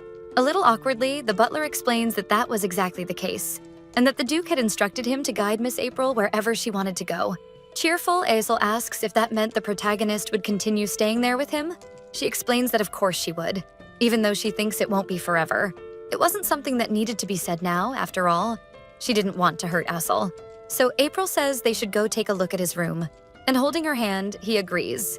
The next day, in the morning, someone points out that Aesol looked very handsome in those new clothes. He, a bit embarrassed, asks if that was true. The protagonist then explains that obviously it was, and he even looked like a noble with them. The boy then asks what a noble was, since he didn't know what it meant. Raising her finger to explain, April says it meant he looked like a young master who had been raised with a lot of respect. A bit astonished, the boy asks how he could possibly be compared to that. Arriving at the room, Claude asks what they meant by that. questioning who would dare belittle a member of the Winterville family. Looking at him, the protagonist blushes a little upon seeing him enter. Noticing this, he asks why she was staring at him so much, which startles her. Trying to escape the situation, she says it was nothing, but she still feels her heart beating like crazy. Literally, she had only spent one day in the Duke's house and was already falling in love. Kneeling down to talk to the boy, Claude explains that he would wait patiently until he got used to all this. However, Asel should never again belittle himself or put himself down like that. Embarrassed and mumbling, the boy apologizes for causing trouble. But the Duke doesn't understand, saying it wasn't anything like that, and that if someone ever says something like that to him, he should tell Claude immediately. And while stating that he would personally rip the mouths of those who said anything to Asel, the Duke pauses for a moment, pointing out that actually he would handle the situation with a little more care. Placing his hand on the boy's head, Claude continues, saying that if he didn't value himself, others wouldn't either. So he should make sure to give himself the dignity he deserved. With a renewed expression, the boy agrees, calling him uncle. The Duke then asks if everyone was ready, and the protagonist explains that yes, and that Asel was already fully dressed. Claude says Asel looked good, but he was actually asking about April. The comment catches her off guard, and she asks why. Claude explains that she would be going with them to the Imperial Palace, which leaves the girl extremely shocked, as she hadn't been informed of that. After all, she thought only the Duke and Asel would be going to the palace. Arms crossed, Claude asks if she didn't hear him properly, saying that he had told her to get ready too. April, awkwardly, says she hadn't heard anything about that. But suddenly, two maids approach, grabbing her by the arms, dragging her along with them. The girl doesn't understand anything as she's kidnapped by them faster than she can process. One of the maids yells, saying to, "Please leave this to them." And then another says the girl would be ready in no time. A little later, hearing the sound of footsteps, Claude asks if April was ready now. Asel is enchanted by her new outfit while the Duke remains impassive. Still confused, she asks why she was being taken along to the palace. The Duke points out that she really had no awareness at all, which makes her uneasy, pointing out that she couldn't even see how nervous Asel was. Claude asks if she was really going to send a shy child alone. She says that wouldn't be the case after all. Asel wouldn't be alone since he was with his uncle. With his arms crossed, the Duke explains that it was obvious he was the guardian, but it was still important for her to be there too. That could help the boy. So, for Asel's sake, they should go together. The protagonist thinks that was somewhat understandable. For Asel, both the capital and the Imperial Castle must have been unfamiliar environments, and that might be overwhelming him. April hadn't even considered that during the move. She also thinks that Claude apparently had a surprisingly thoughtful side. Smiling, she explains that she had failed to understand His Highness's genuine intentions. Holding Asel's hands, the girl asks if it's okay if they go together. Happy. The boy agrees. And so they prepare to depart, going by carriage to the place. Looking out the window, April had already expected the Imperial Palace to be truly magnificent, but she was still amazed by the view. Claude points out that they'll arrive shortly. Already inside the palace, walking through its halls, they reach a door where they find a guard saluting. The soldier explains that he may enter, calling him Your Highness. When the door opens on the other side, they see a priest ahead.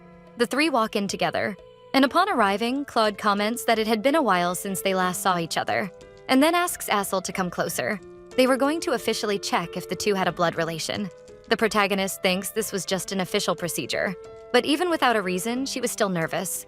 The priest explains that the two should place their hands in the water while holding hands. When they do so, a faint glow appears, and the man explains that they can remove their hands. After that, the water begins to emit a faint green light, and the temple priest officially declares that they had blood ties. Claude says he already knew that, and points out that since they were in the Imperial Palace, they should register Asel officially. The protagonist explains that in that case, she would go to the lounge, and signals that, in truth, her feet were killing her. After all, she was in high heels. Claude says that's fine and that they'd meet in about an hour. April then asks the boy if he'd be okay going with the Duke. Concerned about her, Asel says yes, asking her to rest a little. Leaving the palace, the protagonist groans in pain, wondering if the lounge was still far from there. The doubt of whether or not she was lost starts creeping into her mind. Somewhere else, a woman with red hair complains, asking why her desserts keep getting rejected. After all, they had promised her that next time, her desserts would be presented to His Majesty. She had even developed a new recipe just for that. The girl was an imperial pastry chef. Her name was Sophia Sacker.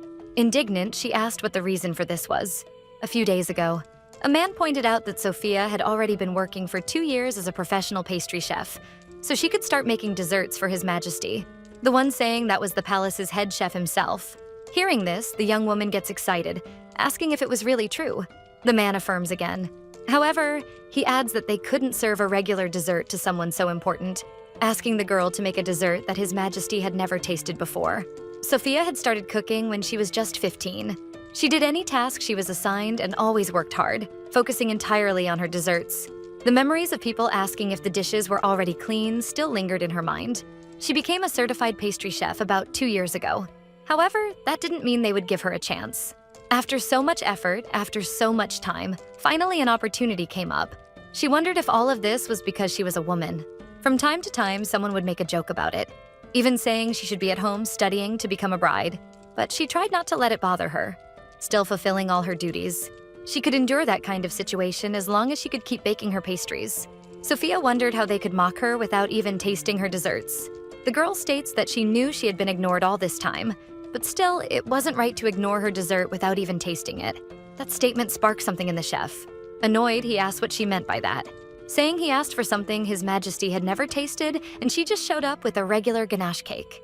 Sophia tries to argue that it was just the exterior, and that the ingredients inside were different, but the man doesn't care, stating it was just a cake even after that.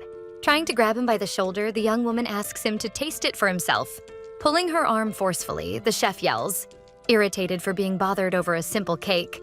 His sudden movement ends up knocking the girl's dessert to the ground, all her work thrown to the floor with just one gesture. She wonders how the chef could do something like that. The man snaps back, complaining that she had brought it too close to his face, still accusing her of dirtying the kitchen, ordering the girl to clean it up quickly. As he leaves, the chef still complains to the other cooks who watched everything, ordering them to get back to work. Sophia is left alone in the kitchen, staring at all her work now on the ground. While cleaning, she thought she couldn't keep doing this anymore. It was all just too much humiliation. Later, the young woman was sitting under a tree with the remains of her cake beside her. She blamed herself after all, she couldn't even bring herself to throw it away.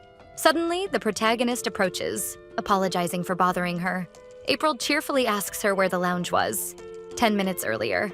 The protagonist thought it was a good idea to take a walk outside, but she ended up getting lost.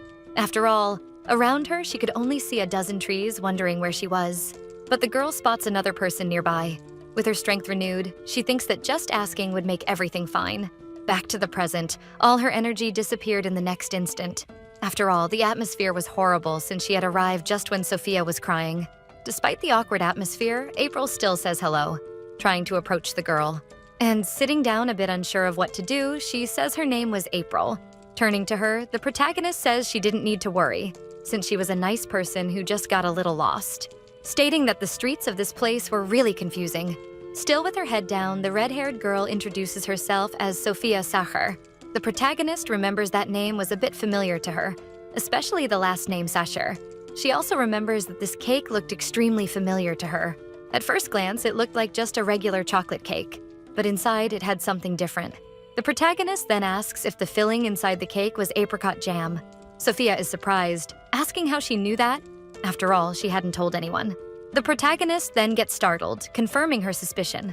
That cake really was a Sacher torta, and apparently there was a touch of realism in the book by making this reference to real-life desserts. In other words, this girl had created that type of cake in that world. The protagonist thinks it would be amazing if someone like her worked at her cafe. Then, April asks why she was crying, and the reason she was carrying a smashed cake like that. Sophia then lowers her head again, beginning to cry. The girl tries to explain, but the tears stop her from finishing the sentence. The protagonist then thinks she probably shouldn't have asked and only ended up rubbing salt in the wound, wondering what she should do in a situation like that.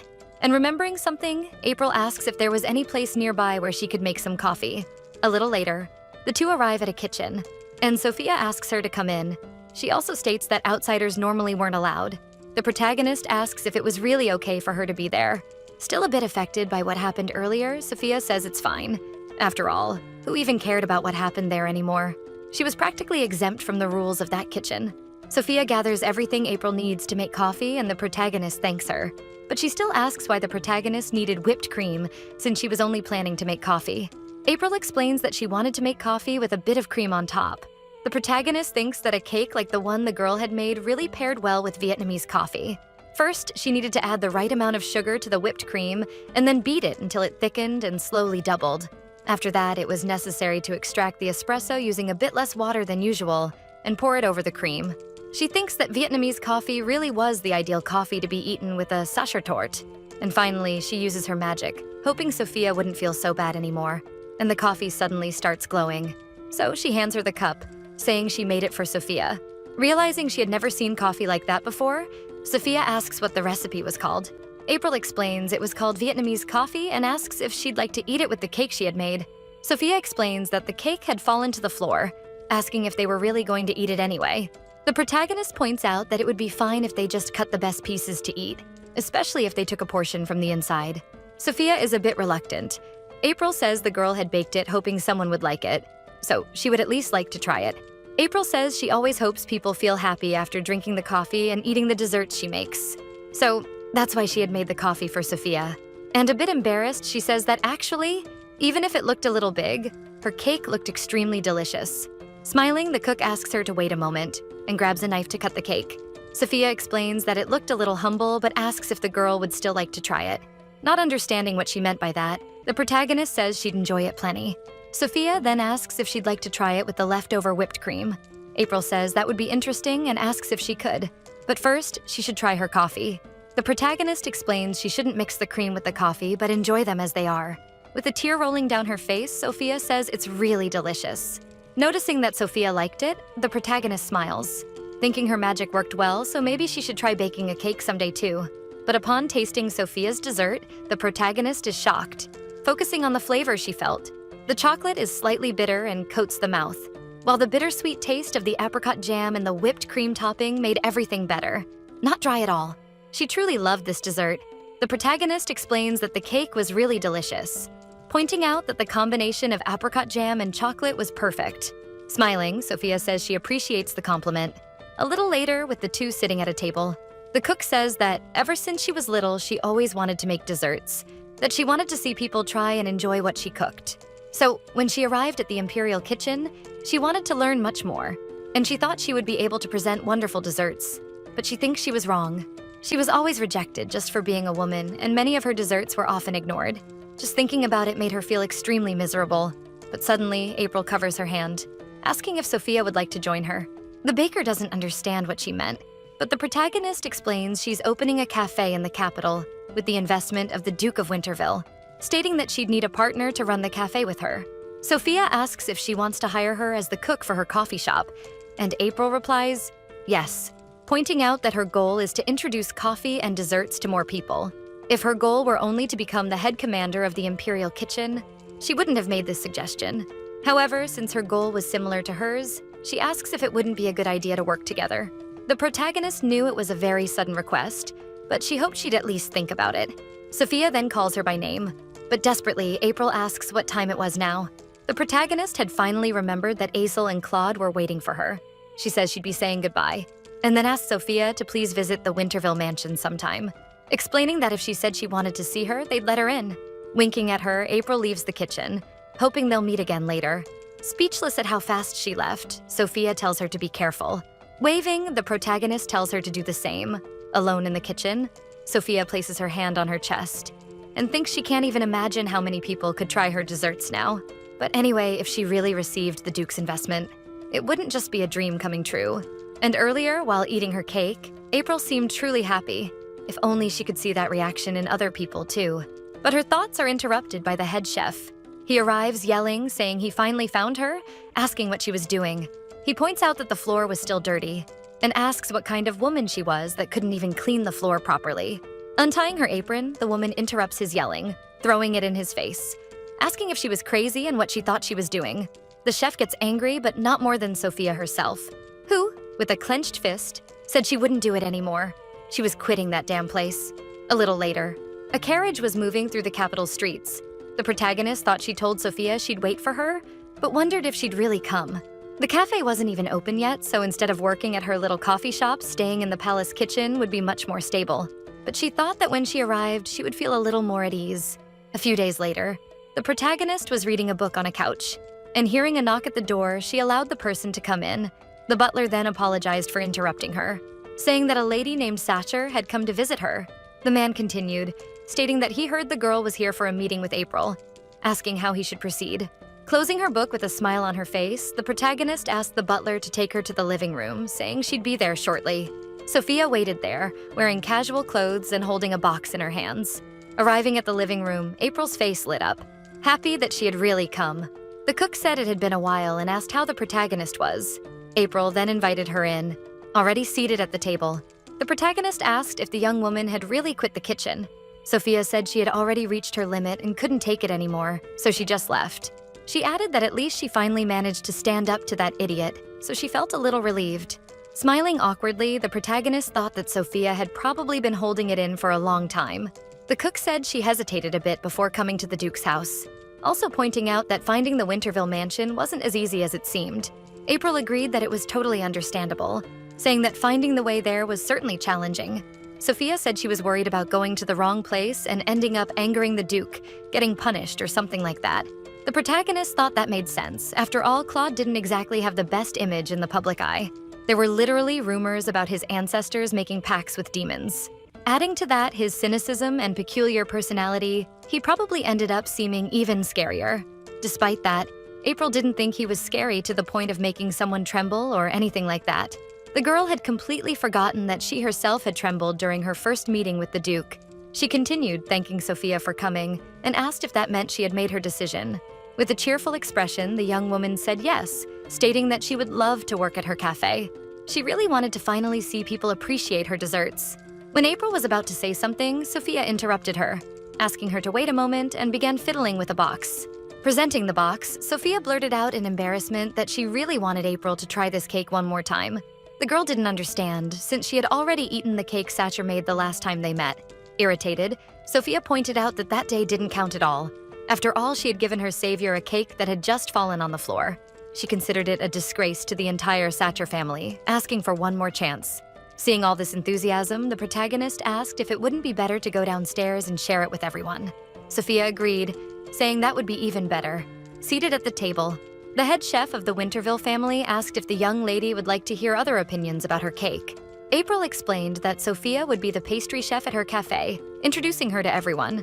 She continued, saying they'd like to hear Mr. Hans's opinion on the recipe Sophia had developed. After all, they had heard a lot about his experience with desserts. Embarrassed, Hans scratched his head, reacting shyly to the compliment. Excited, Asel asked if the cake would be today's snack. Saying yes, the girl said they would have a very special chocolate cake today. And then she stood up to cut it. Everyone tried it. Asel said it was really delicious. Hans said it was the first time he had eaten something like that, asking if it was really apricot in the filling. Surprised that those two ingredients worked so well together. He apologized for not having high expectations at first when he saw it was just a regular ganache cake, saying that was rude of him. Sophia said she was actually happy to receive a positive review, remembering that the head chef of the empire didn't even bother to try it. The man had just called the cake ordinary and told her to throw it away.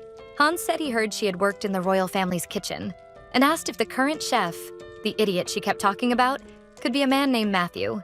Sophia said that's exactly who it was and asked if they knew each other. Hans explained that they had planned to go to the same academy, and that Matthew had always been arrogant but seemed to have gotten worse after joining the palace, as if the title went to his head.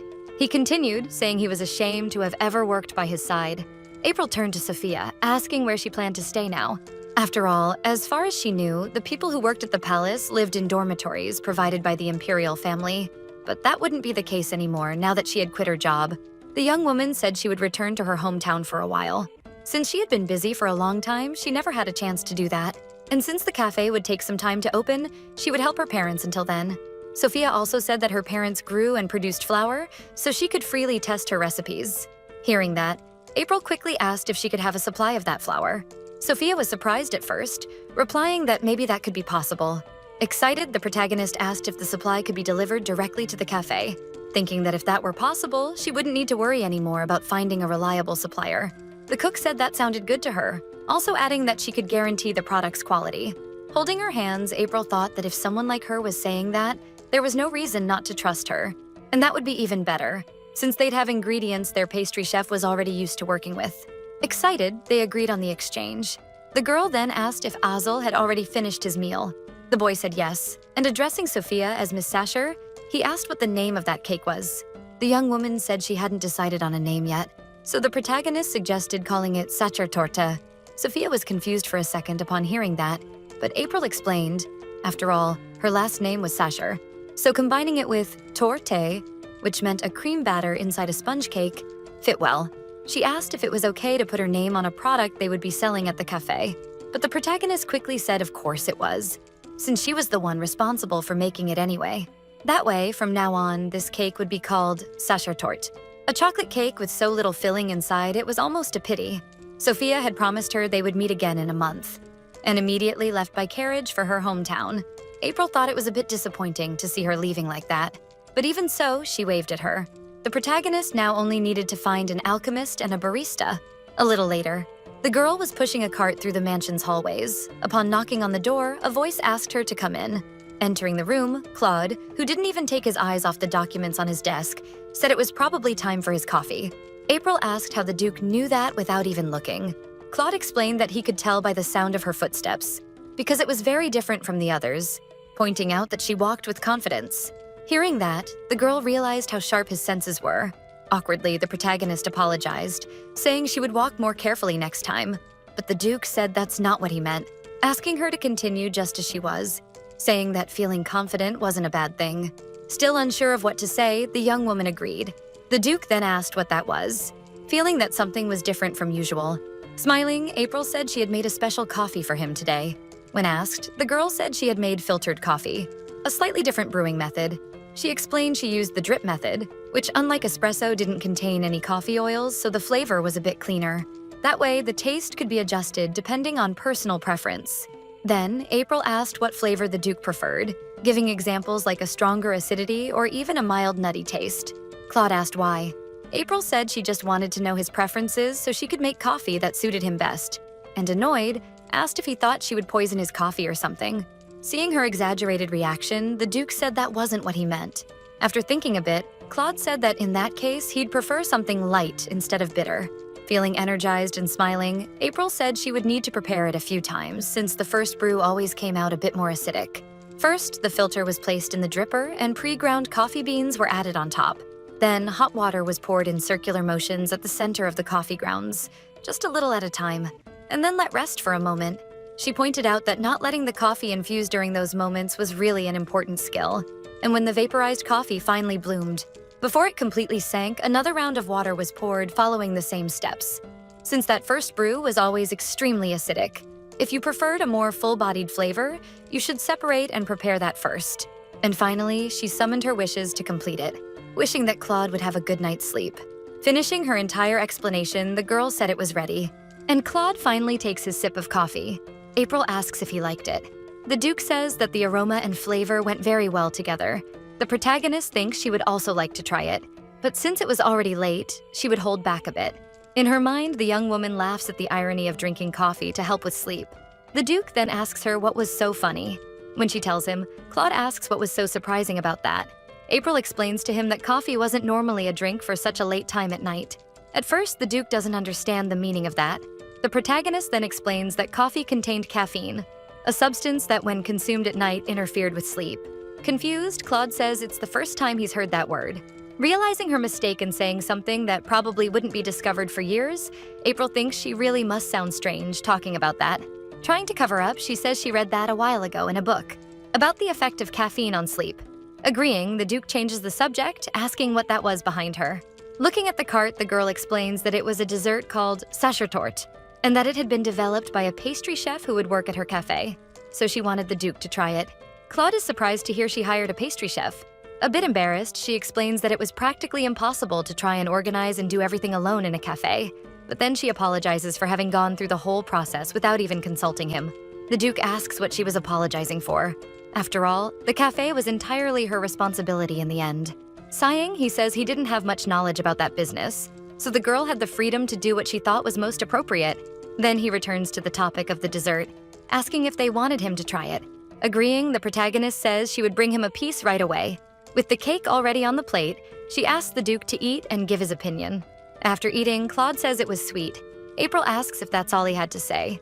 The Duke says he really didn't like desserts, especially if they were too sweet. A little frustrated, the protagonist says he should have mentioned that earlier, and that it was fine if he hadn't eaten it. Observing her reaction, the Duke sees an opening.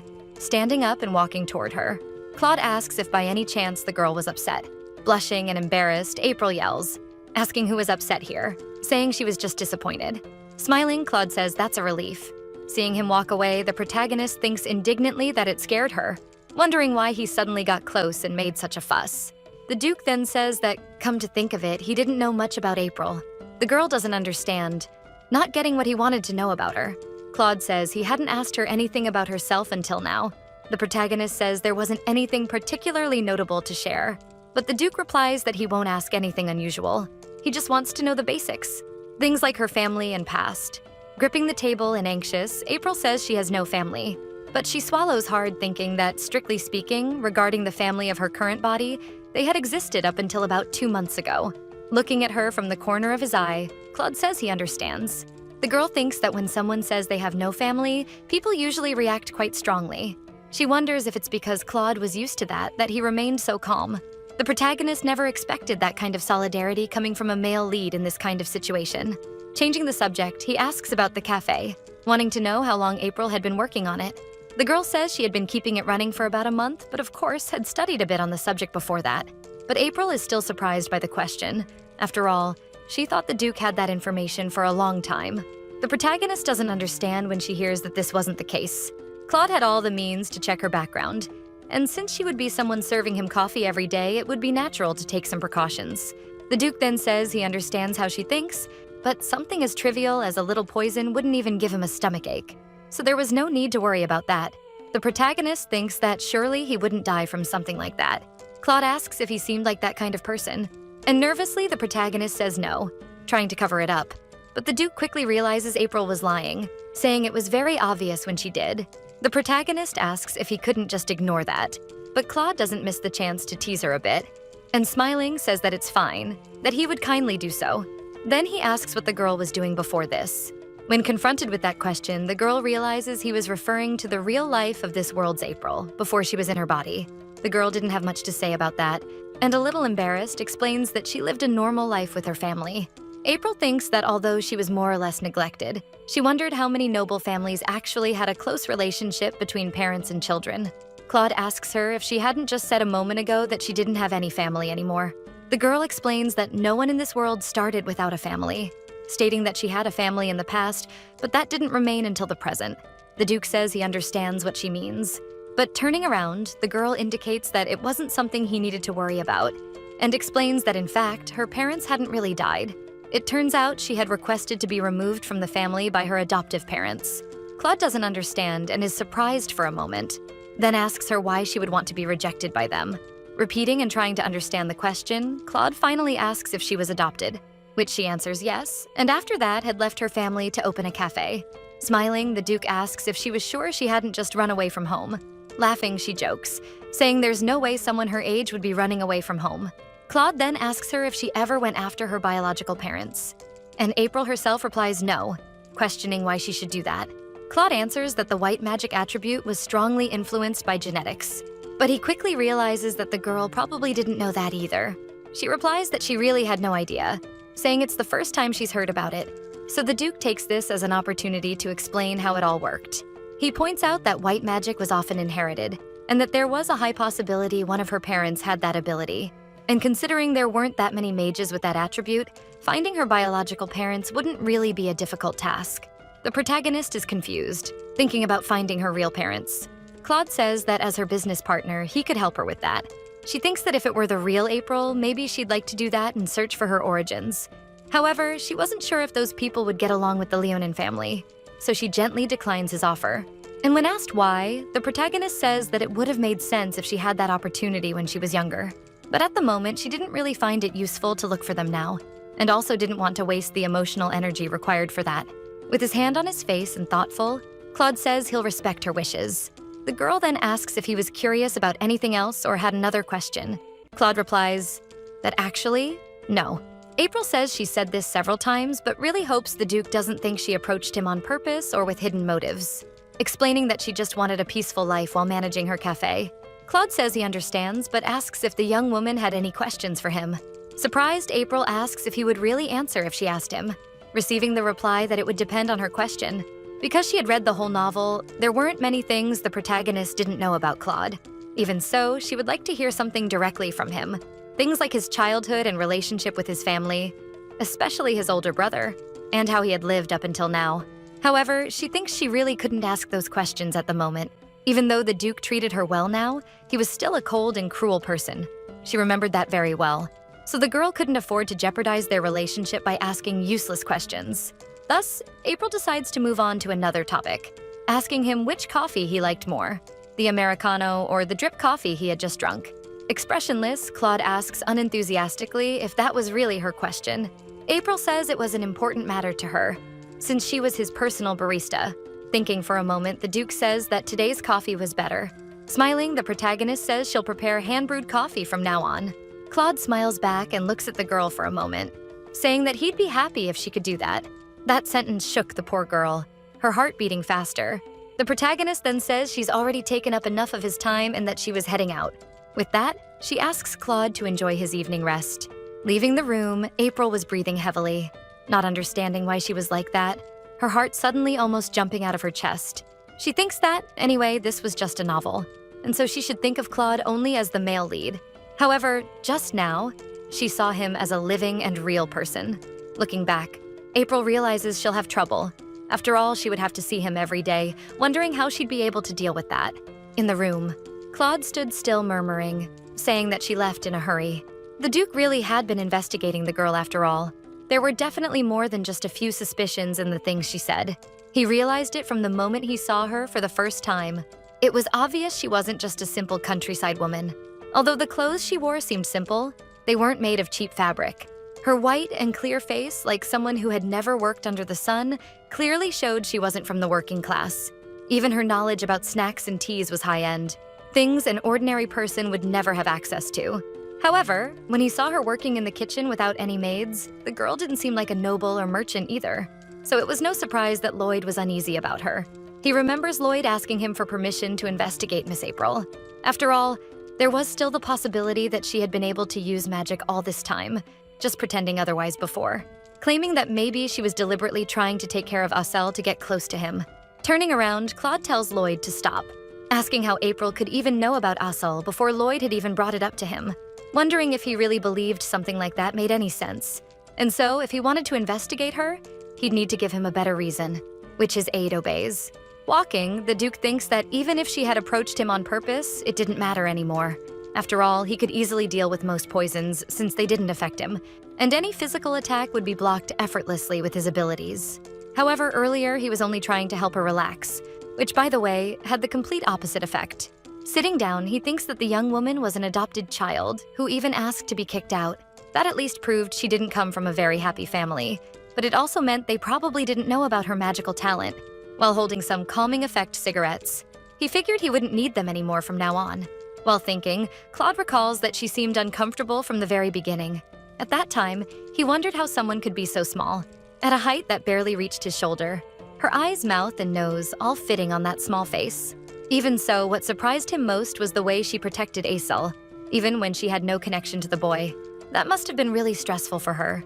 But even so, she still kept a happy smile whenever she made his coffee. In many ways, to him, April was a very interesting person. And sitting in his chair, the Duke says that he'll probably be looking forward to his nights from now on. A few days later, someone asks if Asel was sick. The doctor says that he wasn't particularly ill or feverish, pointing out that it was probably due to stress. So they should just wait for some sign of improvement over the next few days. The protagonist thinks that a lot had happened lately, so it was natural that this had a negative impact on his body. After all, Asel had always been very vulnerable to stress. However, since the doctor said he'd recover soon, April believed everything would be fine. But Claude, thoughtful, says that wouldn't be enough, and seriously says that they should call a priest. The protagonist finds it quite surprising to see Claude so nervous, and touching his back, she politely calls him. With a bit of jealousy, the protagonist explains that he already had her, asking then what was the need to call a priest. Claude turns around, wondering what she meant. April states that, in case he forgot, she actually had a good healing ability, and the Duke says she was right, but asks if that could really help heal him, since it was a case of stress-induced coma. But April says that was obvious, pointing out that she had even treated Asel before, so the Duke could leave everything to her. The girl says she would get ready. Stating that since this was outside her contract, the protagonist jokes, warning that she might even ask for an extra reward for the job. But nodding seriously, Claude says she would be fairly rewarded for her generosity. But awkwardly, the girl looked at him strangely, saying that she was just making a joke. In other words, it was only playful teasing.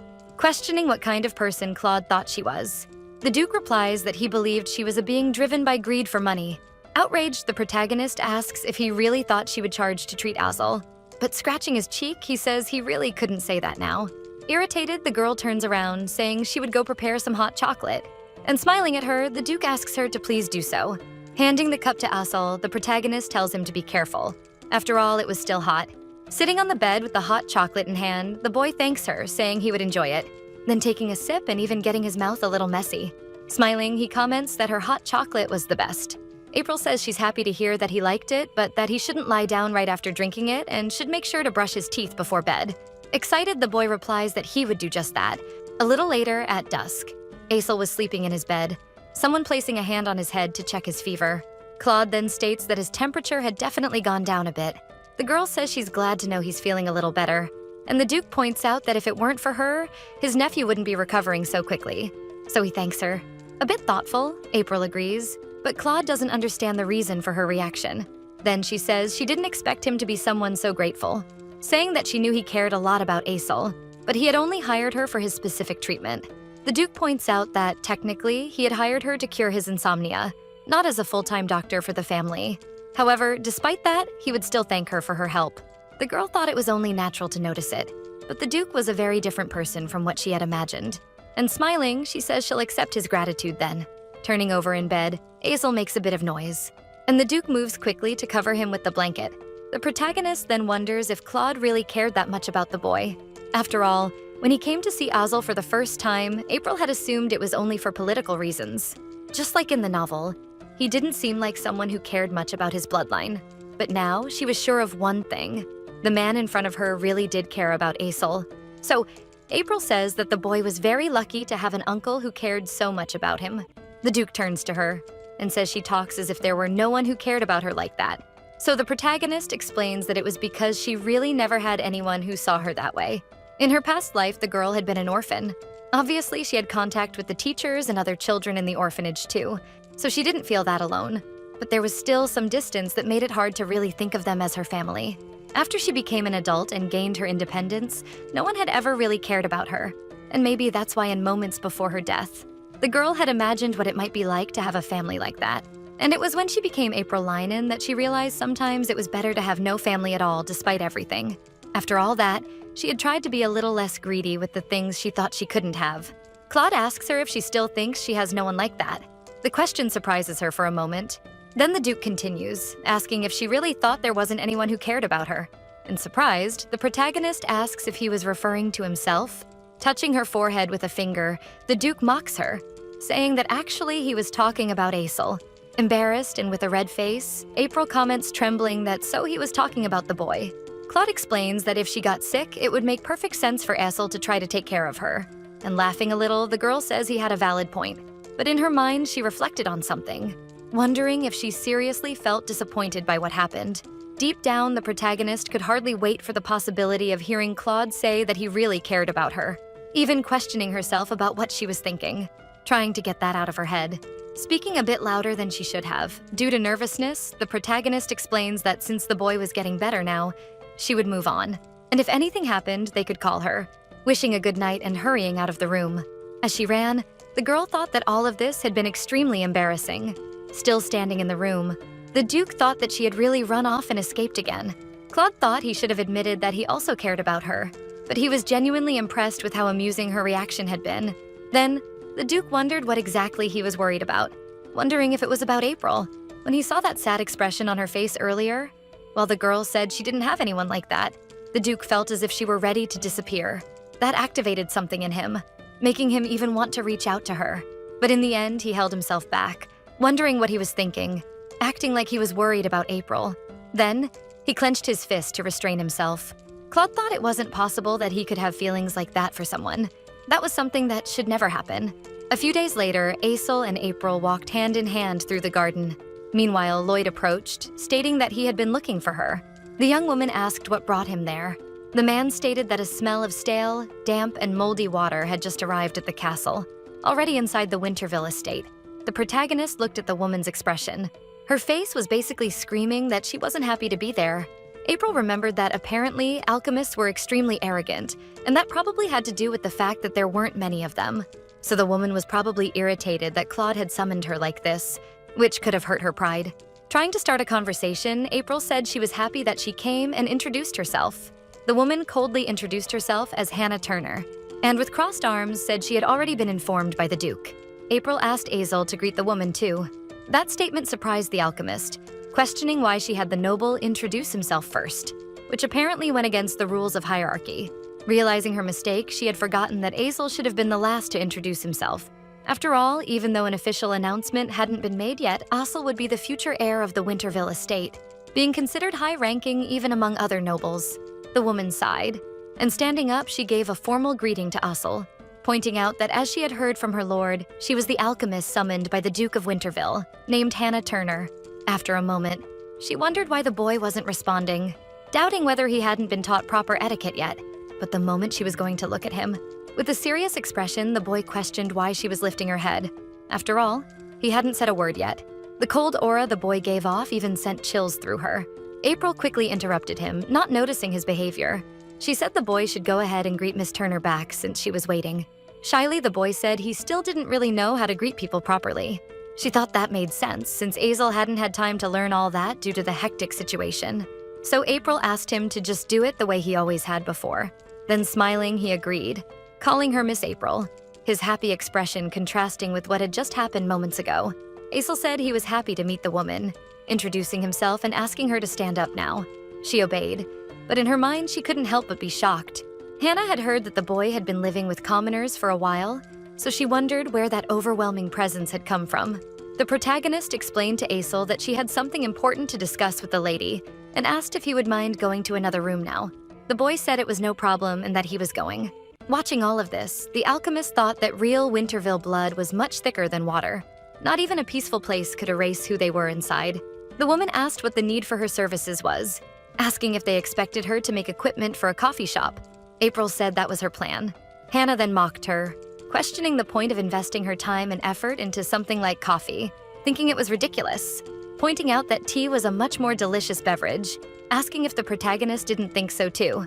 A bit irritated, April asked if the woman was really trying to compare coffee with something like tea. Unlike the history of tea, which was relatively long, espresso machines had only been invented recently, so coffee really didn't have a long history in that place. She had already heard that some nobles believed coffee was truly inferior to tea, but she hadn't expected Winterville's alchemist to be among them. With a slightly worried expression, the girl asked if Miss Hunter was planning to help her anyway, and the woman replied that of course she would. However, the alchemist wanted to make one thing clear first. She was merely someone who offered her skills in support of the Duke's family, but she didn't do it as an employee of his. Therefore, Hannah wasn't obligated to fulfill all of their requests, not even if they came from the Duke himself. So she was curious as to why she should help the protagonist with her coffee business, a job that the woman had absolutely no interest in. The girl asked if she had at least ever tried coffee. Hannah said yes, and the protagonist asked what it tasted like. The alchemist replied that it was bitter and unpleasant, stating that when compared to the delicate nature of tea, it was simply something crude and terrible. As if someone had touched an open wound, the protagonist became tremendously irritated, thinking that coffee could also become delicate. Even the slightest change in preparation could completely alter its flavor. Calming down, April thought that the one who needed something here was her, and that if Claude had recommended her, then that woman must have the skills needed for the job. However, one thing should come first. She really wanted to show the charm of coffee to this woman, so April asked if there would be any problem if she prepared a small cup of coffee for her. The alchemist didn't understand for a second, but the protagonist continued, asking if she would be willing to give them a chance to try and change her mind about coffee. Mocking it, Hannah asked if she was being serious, saying that April didn't need to do that, but if she really thought she could change her opinion with just one cup, she was more than welcome to try. With renewed spirit, the protagonist said she should look forward to it. A moment later, in another room, the protagonist thought she had spoken with too much confidence, but didn't even know exactly what to make for Hannah, holding her head while trying not to panic. For her, it wouldn't be enough to prepare something that wasn't to the alchemist's liking. But trying to stay focused, the protagonist thought that if she tasted the coffee and changed her mind, she would probably be more interested in working on building the machine. From afar, the woman then felt a slight chill down her spine. Thoughtfully, the girl believed that, before anything else, the most essential tool for her cafe was an electric milk frother. And since it couldn't be replaced immediately, they needed to create a menu using a simple whisk. The alchemist apparently hated bitter flavors, so she would need to make a coffee that was sweet and didn't have too strong a coffee taste. While she thought, Aisel observed her in silence and asked if something was bothering her. Hesitating for a second, the protagonist said it was nothing and that he didn't need to worry much about it.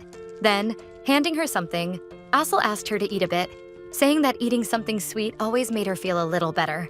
That seemed to give her an idea, because she believed that might work a little. And calling Aisel, who was eating his sweets without a care, the girl stood up abruptly, asking if he'd like to do something fun together. A little later, in the kitchen of the Winterville estate, Hans asked how he could help them today, greeting his young master and Miss April. She greeted him and said that today they needed sugar, coffee, and baking soda, asking if the man could prepare them for her. Curious, Hans asked how she planned to use the baking soda. And rolling up her sleeves, the protagonist explained that they would be making a bit of dalgona coffee. It turns out dalgona was a very famous sweet in Korea. It was made from a mixture of coffee, water, and sugar, in the ratio of 1:1:1. After being placed in those proportions and stirred vigorously, the coffee gradually turned into a brown cream that resembled dalgona. Apparently, this coffee had to be mixed at least 400 times to do it properly. And determined to convince someone like Miss Hannah, she would need a drink that required the use of a fully automatic mixer. So dalgona was the perfect example. Curious, Hans asked what exactly a dalgona was. The girl explained that it was a snack she used to make and eat in her hometown when she was younger, pointing out that it was made from sugar using a ladle, melting it and adding a bit of baking soda, thus being considered a sweet and salty snack. He thought that preparing it in a ladle made it sound delicious. The protagonist agreed, claiming that for that very reason, many children had upset their mothers by using their ladles without permission. Hans said that after hearing her story, he was even more curious, and mentioned he would go ahead and gather the ingredients she asked for. Aisel said he was curious about the sweet she was talking about. April then replied that he would probably love it. Hans then announced that he had already set the ingredients aside. And thanking him for that, the girl asked if they should start now. Aisel said he was ready to help her at any moment. However, in the next moment, everyone's silence showed that something had gone wrong. Aisel and Hans wondered what had just happened, all of them staring at the browned ladle. Both commented that it looked like the ladle had burned. The protagonist then explained that everyone had ruined a ladle at least once while making dalgona, which left the two of them a bit embarrassed. Feeling sad, the girl apologized to Chef Hans, saying she would definitely make up for the ladles she had ruined. The cook said it was all right and she didn't need to worry about it. After all, they had plenty of ladles anyway, but he claimed that it probably melted because the heat was too strong. So he suggested that they try melting the sugar using only residual heat. Thoughtfully, the girl believed she should stay focused because she didn't want to destroy another kitchen utensil. When the sugar granules started melting around the edges, she needed to slowly stir the wooden pestle around the ladle. And as soon as it was fully melted, she should add a small amount of baking soda. That way, the sugar mixture would start to expand as it was continuously stirred. Now they should pour it onto a baking tray to let it harden. And then the dalgona would be cool and solid within a few minutes. The protagonist then asked the chef to hand her the cookie tray, and he quickly brought it to her. With the mixture on the counter, the protagonist explained that now she would press that spongy mass with the rolling pin until it was ready. Impressed, Aisel said the smell was amazing. Commenting that the candy had already cooled a bit, April said they should give it a taste. The two of them then took a small bite. The cook was surprised. After all, just adding a small amount of baking soda to the sugar mixture gave it such a unique flavor. That's it, everyone. I hope you enjoyed this fun little story full of delicious food. It's a slower-paced story, but I love those that warm our hearts too. It's called I Didn't Lull You to Sleep Only for You to Become Obsessed with Me, and I covered up to episode 19. If you really enjoy it and we hit 120,000 views, we'll get part 2 to follow the romance between Claude and April. So share it a lot with your friends, and don't forget to subscribe to the channel. Kisses, and see you next time.